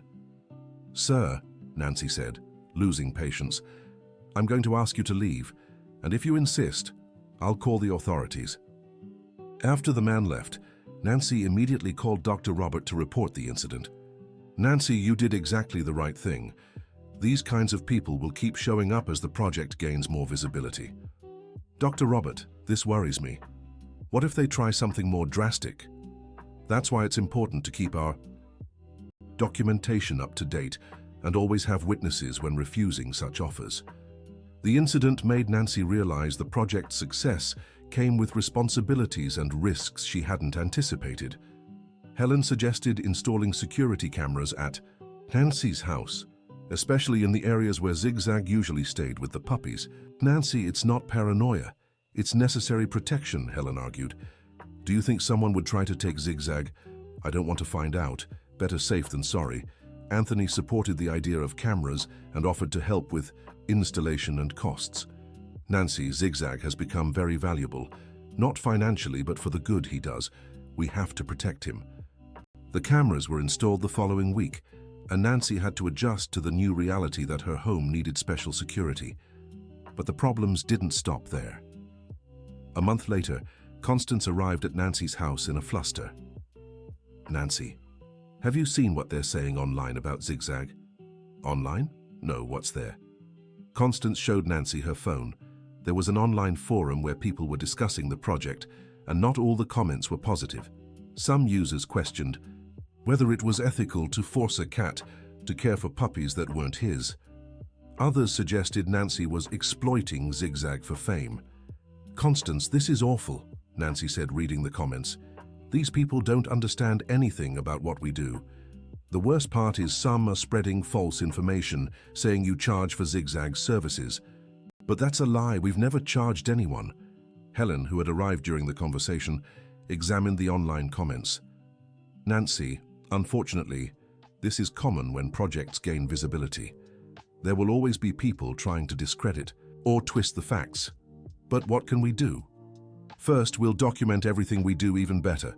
Second, we'll ask Dr. Robert and other veterinarians to address the technical questions.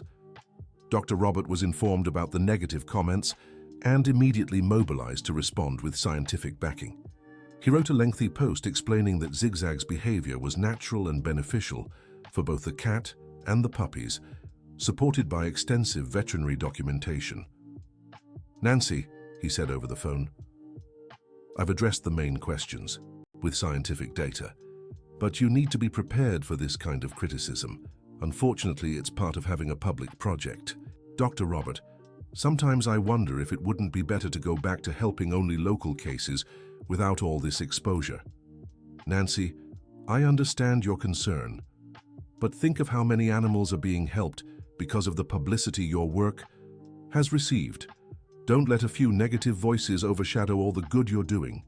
Despite Dr. Robert's encouraging words, Nancy began feeling overwhelmed by the pressure and criticism. Zigzag, as if sensing his owner's stress, also started showing signs of anxiety.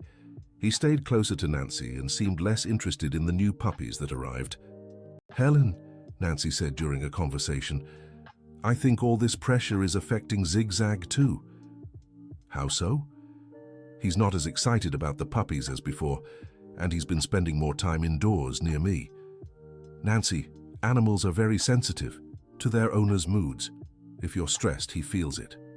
Helen suggested Nancy take a short break from the project to recover emotionally. Helen, but what about the puppies waiting for help? Nancy, you can't help anyone if you're not well. A break of a week or two won't harm the project, but it might be essential for your mental health. Anthony fully supported Helen's suggestion. Nancy, you've been so dedicated to the project that you've forgotten to take care of yourself, and that's not sustainable in the long run. Reluctantly, Nancy decided to announce a temporary pause in the project's activities. She informed Dr. Robert, who completely understood the need. Nancy, you made the right decision. Burnout is real, and you need to care for yourself to keep helping others. During the 2-week break, Nancy focused on relaxing activities. She read books, went for walks, and spent quality time with Zigzag without the pressure of caring for orphaned puppies. It was interesting to see how Zigzag also benefited from the break. He started playing more, exploring the backyard, and showing the relaxed behavior he'd lost during the stressful weeks. Zigzag, Nancy said, watching the cat play with a leaf in the yard. You needed this rest too, didn't you? By the end of the 2 weeks, Nancy felt refreshed and ready to resume the project, but she decided to implement some important changes. Helen, I've decided we'll limit the number of simultaneous cases, never more than 2 groups of puppies at a time. That's a wise decision, Nancy. Quality matters more than quantity, and I'll stop responding to online criticism. It's not worth the emotional stress. I agree. What really matters are the animals we're helping and the families benefiting from the project. When the project resumed with the new guidelines, both Nancy and Zigzag were visibly more relaxed and effective. The first case after the break was especially touching. An elderly cat had been hit by a car, leaving 4 kittens just 2 weeks old. The family who found them was desperate, unsure how to feed or care for them. When Zigzag was introduced to the orphaned kittens, his reaction was immediate and tender, as if he'd missed the work during the break. "Look at that," Anthony murmured. "Zigzag is even better than before. The rest really did him good." It was true. Zigzag showed renewed patience and dedication, caring for the 4 orphaned kittens with impressive efficiency. The family who brought them was moved by Zigzag's care. "I've never seen anything like this," the mother said. "It's as if he truly understands that these babies lost their mother and need extra love." Dr. Robert, who was observing the first case after the break, confirmed that both Zigzag and Nancy were in better shape than before the rest. "Nancy, you two are working as an even more harmonious team." The break was truly necessary. The success of their return to work caught the attention of a veterinary journalist from a national animal magazine. She wanted to do an in-depth piece on the project. "Ms. Nancy, I'd like to follow your work for a full week to document the entire process, from the arrival of the puppies to their recovery." Nancy hesitated, remembering the problems the previous exposure had caused. "Doctor, may I ask what the focus of the article would be?" "We want to highlight the scientific aspect of the work, the dedication of the volunteers, and especially dispel some unfounded criticisms that circulated online." Dr. Robert encouraged Nancy to accept the interview. "Nancy, a serious, scientific article could help establish the project's credibility and reduce baseless criticism. Do you think it's worth the risk?" "I believe that with the right precautions it could be very beneficial." Nancy agreed, but set strict conditions. The journalist could observe but not interfere with the work. All location details would remain confidential, and Nancy would have the right to review the article before publication. The week of observation was intense but enlightening. The journalist documented the entire care process Zigzag provided for the puppies, from the initial evaluation to their healthy development. "It's truly remarkable," the journalist said at the end of the week. "Zigzag displays maternal instincts more developed than many natural mothers I've observed." "How so?" "He's constantly attentive, never gets irritated, and always responds appropriately to each puppy's individual needs. He's an exceptional caregiver." The article was published 2 months later, spanning 6 pages of the magazine, with stunning photos of Zigzag caring for the puppies. The scientific and respectful tone of the piece greatly improved public perception of the project. "Nancy," Dr. Roberts said after publication, "this article was a turning point. The online criticism has practically disappeared, and now I'm getting more requests for guidance from veterinarians interested in replicating the model. Is that good or bad?" "It's very good. It means your work is being professionally recognized and could help animals in many other places." A few months after the magazine feature, Nancy received an unexpected invitation. A veterinary university wanted her and Zigzag to participate in a symposium on animal behavior. "Dr. Robert, do they really want me to bring Zigzag to a university?" "Nancy, it would be a case presentation, very respectful. You'd share the story, I'd present the scientific data, and Zigzag would be observed interacting with some puppies in a controlled setting." "Oh, no, but what about the stress for Zigzag? Traveling, an unfamiliar place, so many people." "That's why I suggested they bring the puppies here, instead of us taking Zigzag there. The symposium could have a remote session, live-streamed from here." The idea of a live broadcast from home was more acceptable to Nancy. Zigzag would stay in his familiar environment, while still demonstrating his skills to veterinary students and professors. "Dr. Robert, if we do this, I want it to be very clear that this isn't entertainment, but scientific education." "Absolutely. The goal is to teach future veterinarians about maternal behaviors in animals and innovative approaches to behavioral issues." The symposium took place 3 months later, broadcast live from Nancy's backyard. A litter of orphaned kittens had arrived just the week before, providing the perfect demonstration of Zigzag's work. During the 2-hour broadcast, Zigzag displayed the full range of maternal behaviors he had developed. Veterinary students from various universities asked questions via online chat, all answered by Dr. Robert and Nancy. "Professor," one student asked online, "how do you ensure the cat doesn't develop dependency or stress from constantly caring for puppies that aren't his?" "Excellent question," Dr. Robert replied. "That's why we have breaks between cases, constant veterinary supervision, and we always respect the signals Zigzag gives us when he needs rest." Nancy added, "The most important thing to remember is that Zigzag isn't a tool or a resource. He's an animal with a special talent, but he also has his own needs and limits."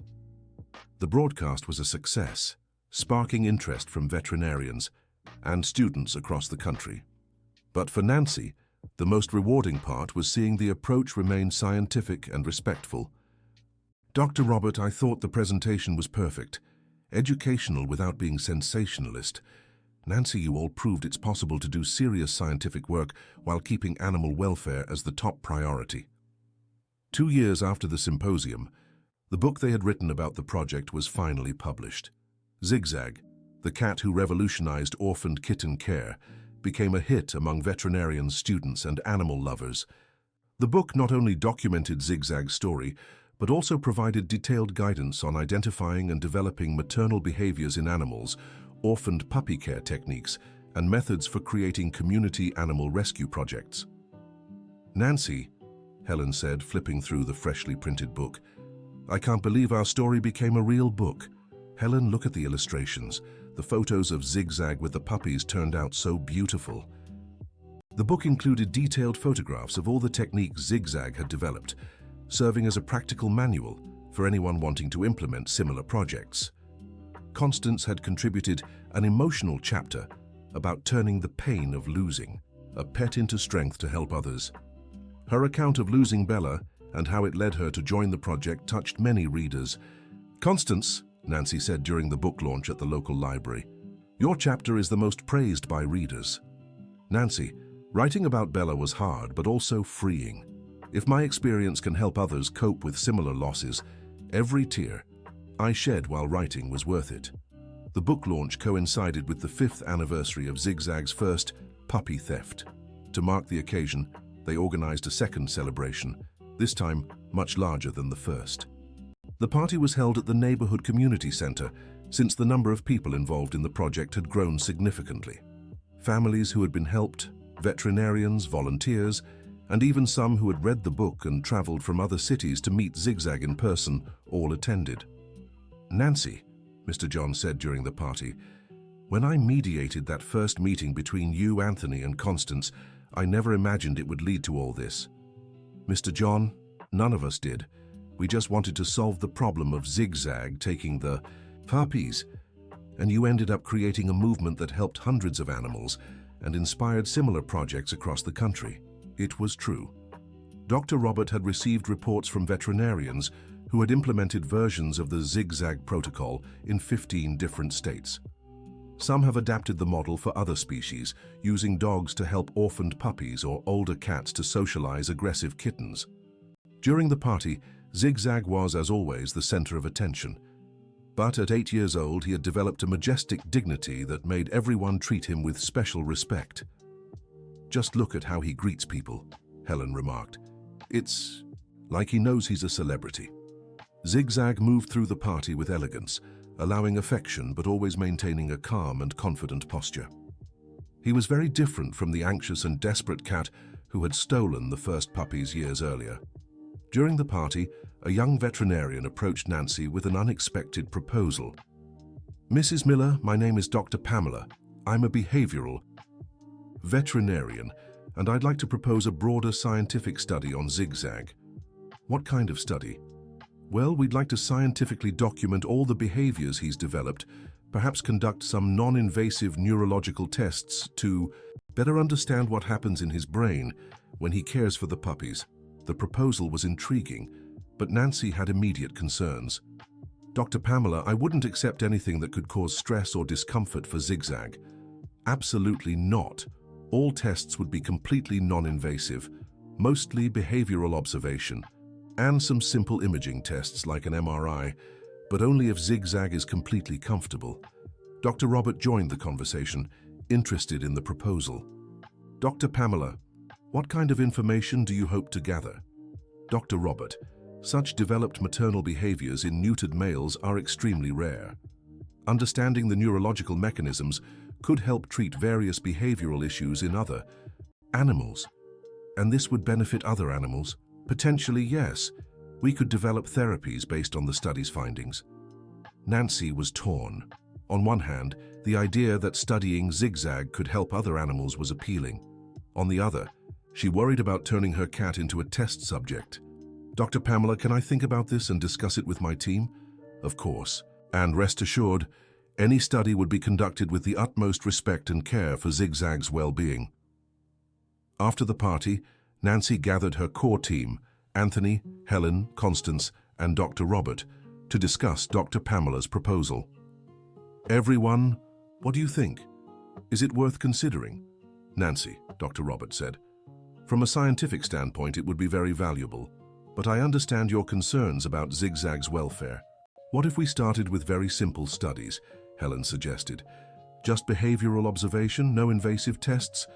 Constance raised an important concern. What if the study attracts the wrong kind of attention again? People wanting to exploit the results commercially? Constance is right, Anthony said.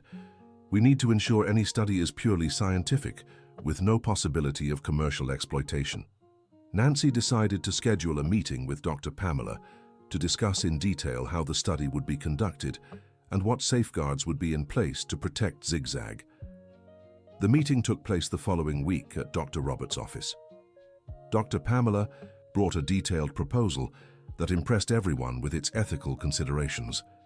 Mrs. Miller, our proposal includes several protections for Zigzag. First, all tests would be conducted here, in his familiar environment. Second, any sign of stress would immediately halt the procedures. Third, you would have veto power over any part of the study. And how long would it last? The observational study would be 6 months. The imaging tests, if approved, would only be 2 one-hour sessions. Doctor. Robert examined the proposed protocol carefully. Dr. Pamela, this protocol is very well designed. The safeguards for animal welfare are exemplary. And what about the results? Asked Nancy.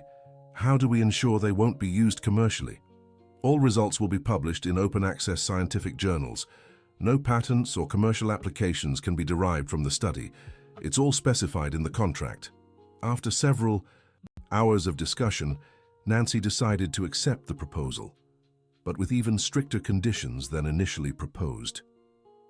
Dr. Pamela, I accept, but I want Helen to oversee all procedures as an independent observer, and I want weekly reports on Zigzag's emotional state. Perfect.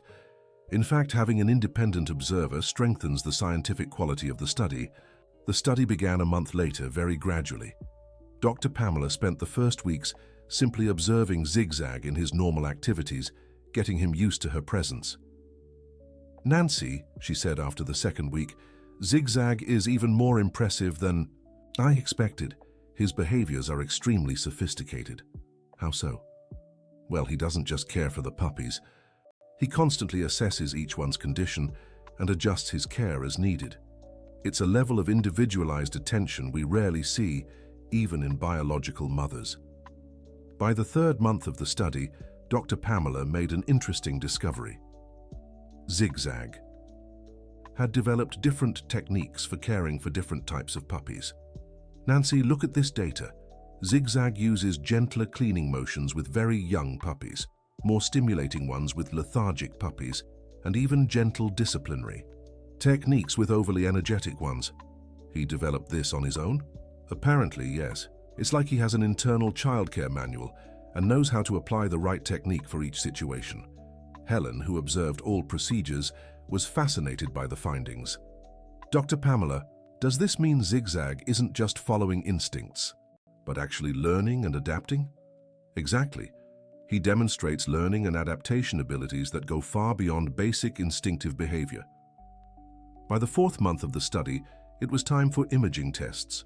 Dr. Pamela had brought a portable MRI machine specially adapted for animals. Nancy, this equipment is completely silent and non-invasive. Zigzag just needs to lie on a small platform for a few minutes. What if he doesn't cooperate? Then we don't do the test. It's that simple. To everyone's surprise, Zigzag was completely comfortable with the equipment. He lay on the platform as if he understood it was important and stayed perfectly still the entire time. "This is incredible," Dr. Pamela murmured. "Most animals need sedation for this kind of test, but Zigzag is completely relaxed." The imaging results were astonishing. Zigzag's brain showed intense activity in areas associated with parental care, empathy, and recognizing others' needs. "Nancy," Dr. Pamela explained, "Zigzag's brain functions similarly to that of nursing females, but with some unique characteristics we've never observed before." "What does that mean?" "It means he has actually developed specialized neurological abilities for caregiving. It's not just learned behavior, there have been physical changes in his brain." Dr. Robert was fascinated by the results. "Dr. Pamela, does this suggest other animals could develop similar abilities under the right conditions?" "Potentially, yes, but Zigzag seems to have a rare natural predisposition that allows this development." When the study was completed, 6 months later, the results were revolutionary for the field of animal behavior. Dr. Pamela had scientifically documented a unique case of complex maternal behaviors developing in a neutered male cat. "Nancy," she said during the final presentation of the results, "Zigzag isn't just special, he's one of a kind in the entire scientific literature. And is that good or bad for him? It's wonderful. It shows he's not a cat with problems, but an individual with extraordinary abilities that develop naturally and healthily." The study's results were published in one of the world's most prestigious scientific journals, sparking international interest in Zigzag's work. But for Nancy, the most important thing was the confirmation that everything they had done was right. "Dr. Robert," she said, after reading the scientific article, "the study proved we never forced anything on Zigzag. He truly has this natural talent." "Nancy, you've always respected his nature. The study just documents what you already knew, that Zigzag is a born caregiver."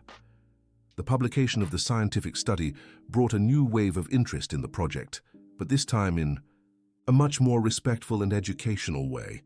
Veterinary universities from other countries began requesting information on how to implement similar programs.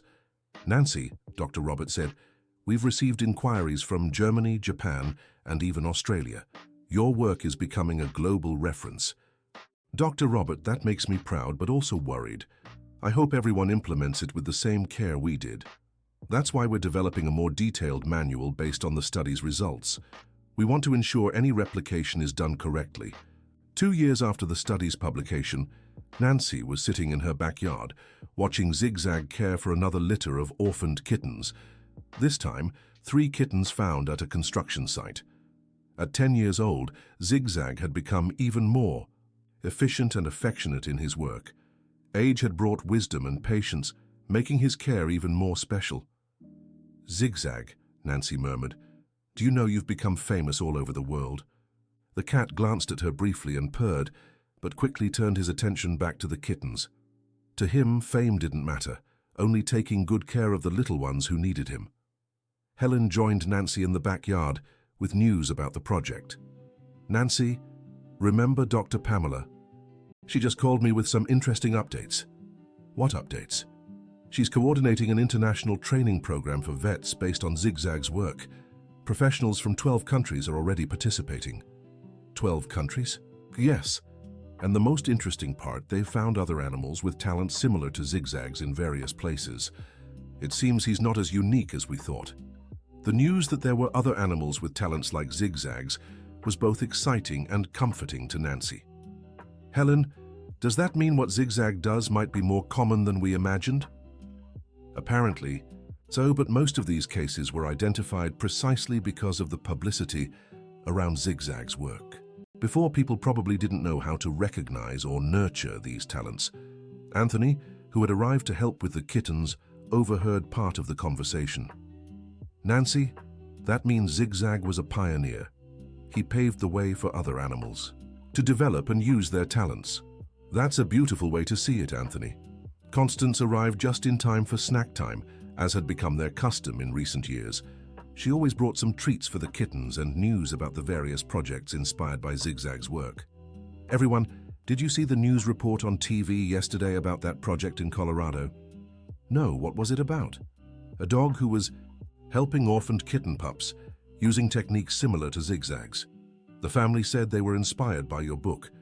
It was gratifying to know that the work they had developed was inspiring other projects across the country. But for Nancy, the greatest satisfaction remained seeing Zigzag happy and healthy, fulfilling his natural calling." Constance, Nancy, said, "Sometimes I look at Zigzag and wonder if he has any idea of the impact he's made. Nancy, I don't think he cares about that. For him, what matters is taking good care of every little one that comes his way. The rest is just a consequence. And maybe it's that purity of intention that makes his work so special." Dr. Robert arrived for his weekly check-in visit, bringing a proposal that would make Nancy completely rethink the future of the project. "Nancy, I have a slightly crazy proposal for you." "What is it, Dr. Robert?" "The veterinary university is offering to establish a permanent research center on maternal behavior in animals. It would be based here, fully respecting Zigzag's routine, but it would formalize all the work you've been doing." "A research center? What exactly would that mean?"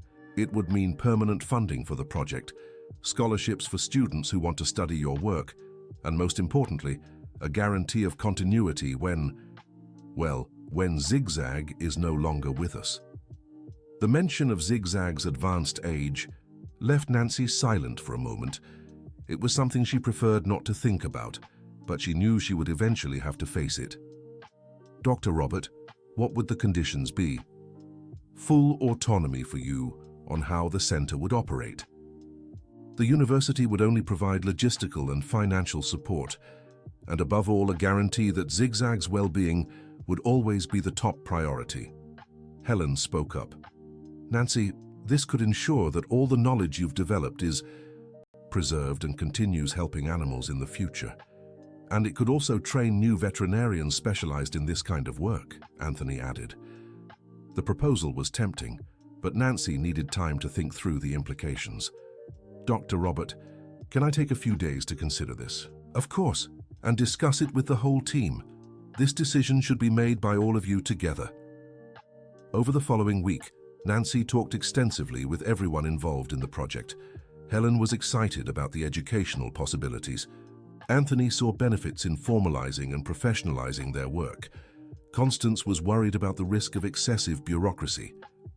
"Nancy," Constance said during one of their discussions, "my only concern is that formalizing things might take away the spontaneity and warmth that have always defined our work." "Constance, I share that worry. I don't want it to turn into a cold, impersonal clinical operation. But on the other hand," Helen argued, "formalizing it could ensure that other Zigzags are identified and nurtured properly." Dr. Roberts suggested a meeting with the university representatives to clarify all questions about how the center would function. The meeting took place at the Neighborhood Association's headquarters, with Mr. John as mediator. The university representatives, the dean, an animal behavior veterinarian, and an administrator, presented a detailed proposal. "Ms. Nancy," the dean said, "we want to make it clear that this center would be a tribute to your pioneering work, not an attempt to control or change it. How would it work in practice? You would retain full autonomy over day-to-day operations. The university would only provide resources, funding for food, veterinary supplies, equipment, and scholarships for students who wanted to learn from you." The behavioral veterinarian added, "Mrs. Nancy, the goal would be to document and teach the techniques you've developed so they can be properly replicated elsewhere." "And what about Zigzag? Would he continue living here normally?" "Absolutely," replied the dean. "This is his home and any change would be harmful to his well-being." Mr. John asked an important question. "What about the local community? How do we ensure the center's benefits extend beyond the university?" "Excellent question," said the administrator. "Part of the center's mission would be to offer free orphaned puppy care services for the entire region, along with educational programs for the community." The terms presented were very favorable, but Nancy still had concerns. What if at some point I feel the center is harming Zigzag or negatively altering our work? You would have the right to end the partnership at any time, without penalty or complication, the dean replied. After 2 hours of discussion, Nancy felt her main concerns had been adequately addressed. I need to talk with my team and give a final answer, she said. Of course. And if you decide to accept, we'll implement the partnership gradually over a year to ensure everything runs smoothly. That night, Nancy gathered her core team for the final decision. Everyone, after hearing all the explanations, I believe this partnership could be very beneficial, but I'll only accept if you all agree. Helen was the first to speak. Nancy, I think it's a unique opportunity to preserve and expand your work. Anthony agreed. And the available resources could allow us to help many more animals. Constance, who had been the most resistant at first, surprised everyone. Nancy, I've changed my mind. I think we should accept, especially with the guarantee of continuing the work. Dr. Robert made the final observation. Nancy, in all my years of practice, I've never seen such a respectful and well-structured proposal to formalize community work. With the team's consensus, Nancy decided to accept the university's proposal. The formalization of the Zigzag Center for Maternal Behavior Studies in Animals happened gradually over the following year. The first scholarship students arrived. In the 3rd month, 2 young newly graduated veterinarians interested in behavioral studies. Nancy, said the first student, Dr. Anna, it's an honor to learn directly from you and observe Zigzag's work. Dr. Anna, the most important thing is understanding that every animal is unique. What works for Zigzag may not work exactly the same for others. I understand. The goal is to learn the principles and adapt them to each specific situation. The second student, Dr. Charles, was particularly interested in the project's community aspect. Mrs. Nancy, how did you manage to involve the whole community in the project? Dr. Charles, I think the key was always keeping the focus on the animal's well-being, not on technical or scientific aspects. People connect with care and affection. With the students' arrival, the work expanded naturally. They helped with practical tasks, documented cases, and most importantly, learned by observing Zigzag's interactions with the puppies. It's fascinating, said Dr. Anna, after observing for a few weeks. Zigzag has different techniques for every situation, but always with the same foundation of affection and patience. The center also brought unexpected benefits to the community. With university funding, they were able to expand the services offered, including free veterinary consultations and educational programs on animal care.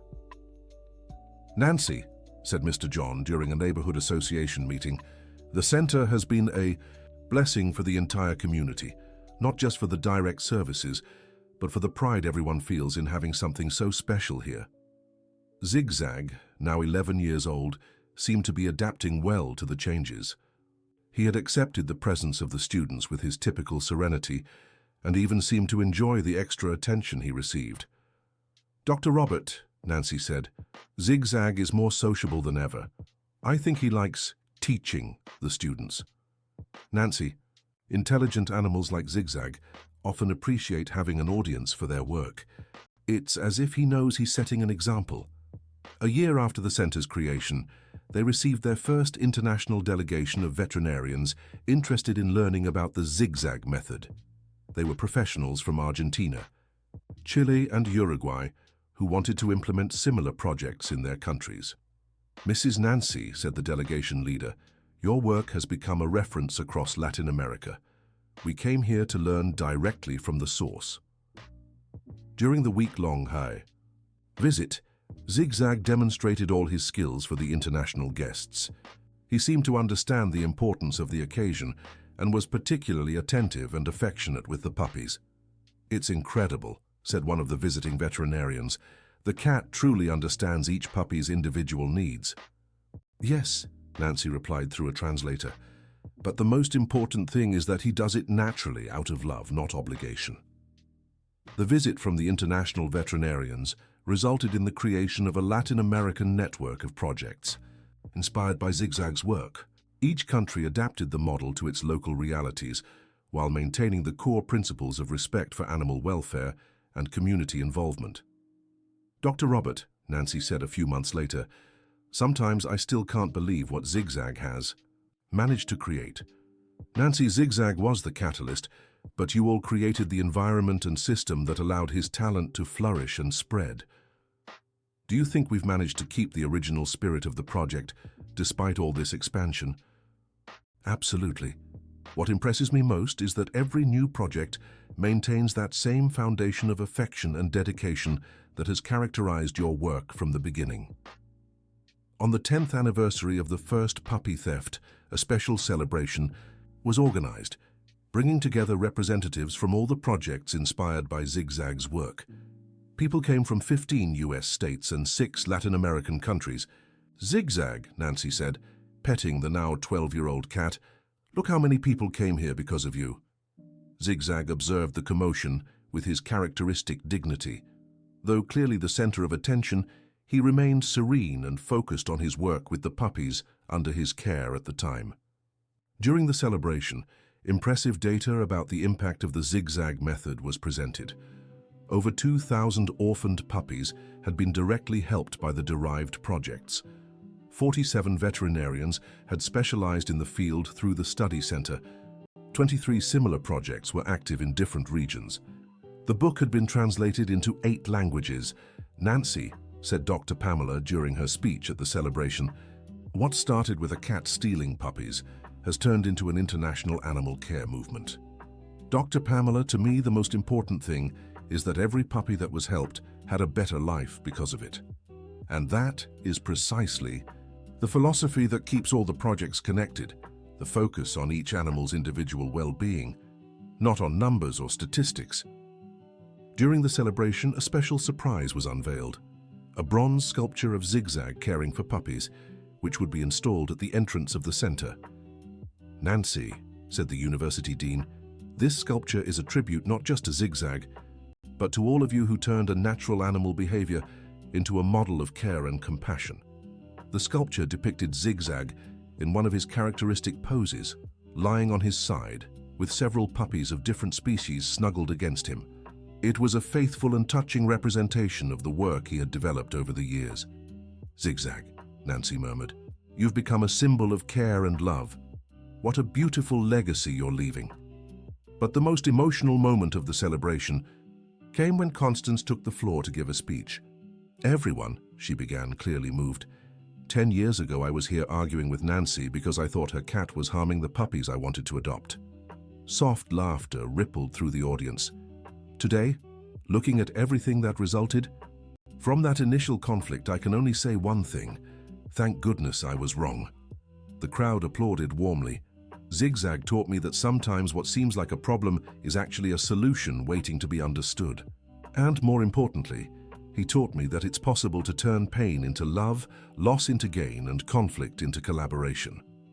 Constance looked directly at Zigzag, who was being lovingly petted by several children at the celebration. Zigzag, thank you for teaching me that love has no limits, no species, age, or origin. You changed my life, and through me you helped change many other lives too. Constance's speech left no dry eyes in the audience. It was a powerful testament to how a seemingly simple conflict had transformed into something much greater and more meaningful. After the celebration, when all the visitors had left, Nancy sat in her backyard with Zigzag, reflecting on everything that had happened. Zigzag, do you remember how it all started? When you stole those 4 puppies from Honey. The cat looked at her with those wise green eyes and purred softly. You knew what you were doing from the beginning, didn't you? You weren't just following an instinct. You were showing all of us a different way to see care and love. Zigzag nestled closer to Nancy, as if approving her words. And now, 12 years later, you've turned a little neighborhood misunderstanding into a movement helping animals across the continent. At that moment, Helen joined them in the backyard. Nancy, what are you thinking about? Helen, I was reflecting on how life can take completely unexpected turns. 12 years ago, if someone had told me my cat would become internationally famous for caring for orphaned puppies, I'd have thought they were crazy. And today? Today, I understand that Zigzag isn't just my cat. He's a symbol that love and care can overcome any barrier, and that each of us has the potential to make a difference in others' lives, whether human or animal. Helen sat beside them. Nancy, what amazes me most is that you've kept the simplicity and warmth from the beginning, even with all the complexity the project has gained. Helen, I think that was only possible because we never lost sight of what truly matters, the well-being of the animals we care for. Then Anthony arrived to join the group, bringing news that would make Nancy rethink the future once again. Nancy, Dr. Robert called earlier. He has a proposal you'll want to hear. What proposal? The World Veterinary Organization wants to include the zigzag method in its official guidelines for orphaned animal care. The news left Nancy speechless for a few moments. Anthony, what does this mean exactly? It means zigzag's work would become part of the official veterinary care protocols worldwide. Helen was equally impressed. Nancy, do you realize what this represents? Zigzag influencing global veterinary guidelines. It's unbelievable, murmured Nancy, looking at Zigzag, who remained serene despite the magnitude of the news. Constance, who had arrived just in time to hear it, made a keen observation. Everyone, do you realize this could mean millions of orphaned puppies and kittens around the world will benefit from what Zigzag has taught? The global scale of the potential impact was almost incomprehensible to Nancy. Did Dr. Roberts say he needs an answer? She asked. He said the decision is yours, but it would be an immense honor for the entire project, replied Anthony. Nancy looked at Zigzag again, who was watching some birds in the backyard with his characteristic curiosity about the world around him. Do you know what the most amazing part of all this is? She finally said. What? The others asked in unison. Zigzag is still the same loving, dedicated cat he's always been. All this worldwide fame hasn't changed a thing about who he is. It was true. Despite all the attention, studies, visitors, and recognition, Zigzag kept his gentle personality and his focus on caring for the little ones. To him, every new litter was treated with the same tenderness and dedication as the first. Nancy, said Helen, I think that's the most important lesson Zigzag teaches us, that doing good for the right reasons keeps our essence intact, no matter how much recognition we receive. 2 months later, Nancy was in a video conference with representatives from the World Veterinary Organization, confirming the inclusion of the zigzag method in the official animal care guidelines. Ms. Nancy, said the organization's president, this is a historic milestone. It's the first time a method developed from observing an individual animal's behavior has been elevated to the status of an official international protocol. Mr. President, I hope this inclusion helps millions of animals in need around the world. I'm certain it will. And more importantly, we hope it inspires other veterinarians and caretakers to observe and value the natural talents of the animals they work with. After the video call, Nancy went out to the backyard where Zigzag was, as always, tending to another litter of orphaned puppies. This time, it was 5 kittens found in an abandoned factory. Zigzag, she said, sitting beside him, you've just officially become part of global veterinary protocols. Your care methods will be taught in universities worldwide. The cat glanced at her briefly, purred once, and turned his attention back to one of the whining kittens.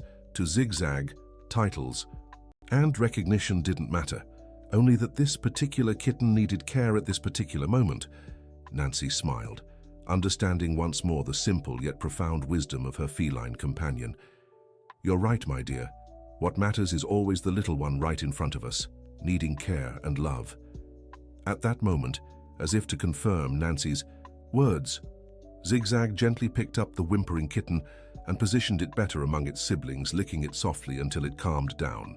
It was a simple gesture, repeated thousands of times over the years, yet it perfectly captured the essence of everything they had built: individualized care, unconditional love, and tireless dedication to the well-being of every small, precious life that came their way.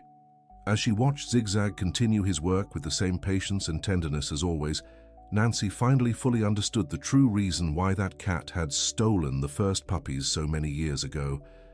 He wasn't just following instincts or trying to solve a behavioral issue. He was answering a deeper calling, the call to use his natural gifts to make a difference in the lives of other vulnerable beings. And by answering that call with authenticity and love, Zigzag had created ripples of impact that spread far beyond what anyone could have imagined, touching lives and saving animals on a global scale. The cat, once seen as a puppy thief, had revealed himself to be the greatest caretaker of orphaned puppies the world had ever known. And most importantly, he had taught everyone around him that every living being has the potential to create extraordinary change when they follow their natural calling with love and dedication. The end of the story. Dear listeners, Zigzag's story teaches us that sometimes what seems like a problem is actually a blessing in disguise. What do you think of this incredible journey of unconditional love? Share your thoughts in the comments and let us know if you've ever known a special animal like Zigzag. Don't forget to like and subscribe for more heartwarming stories like this one.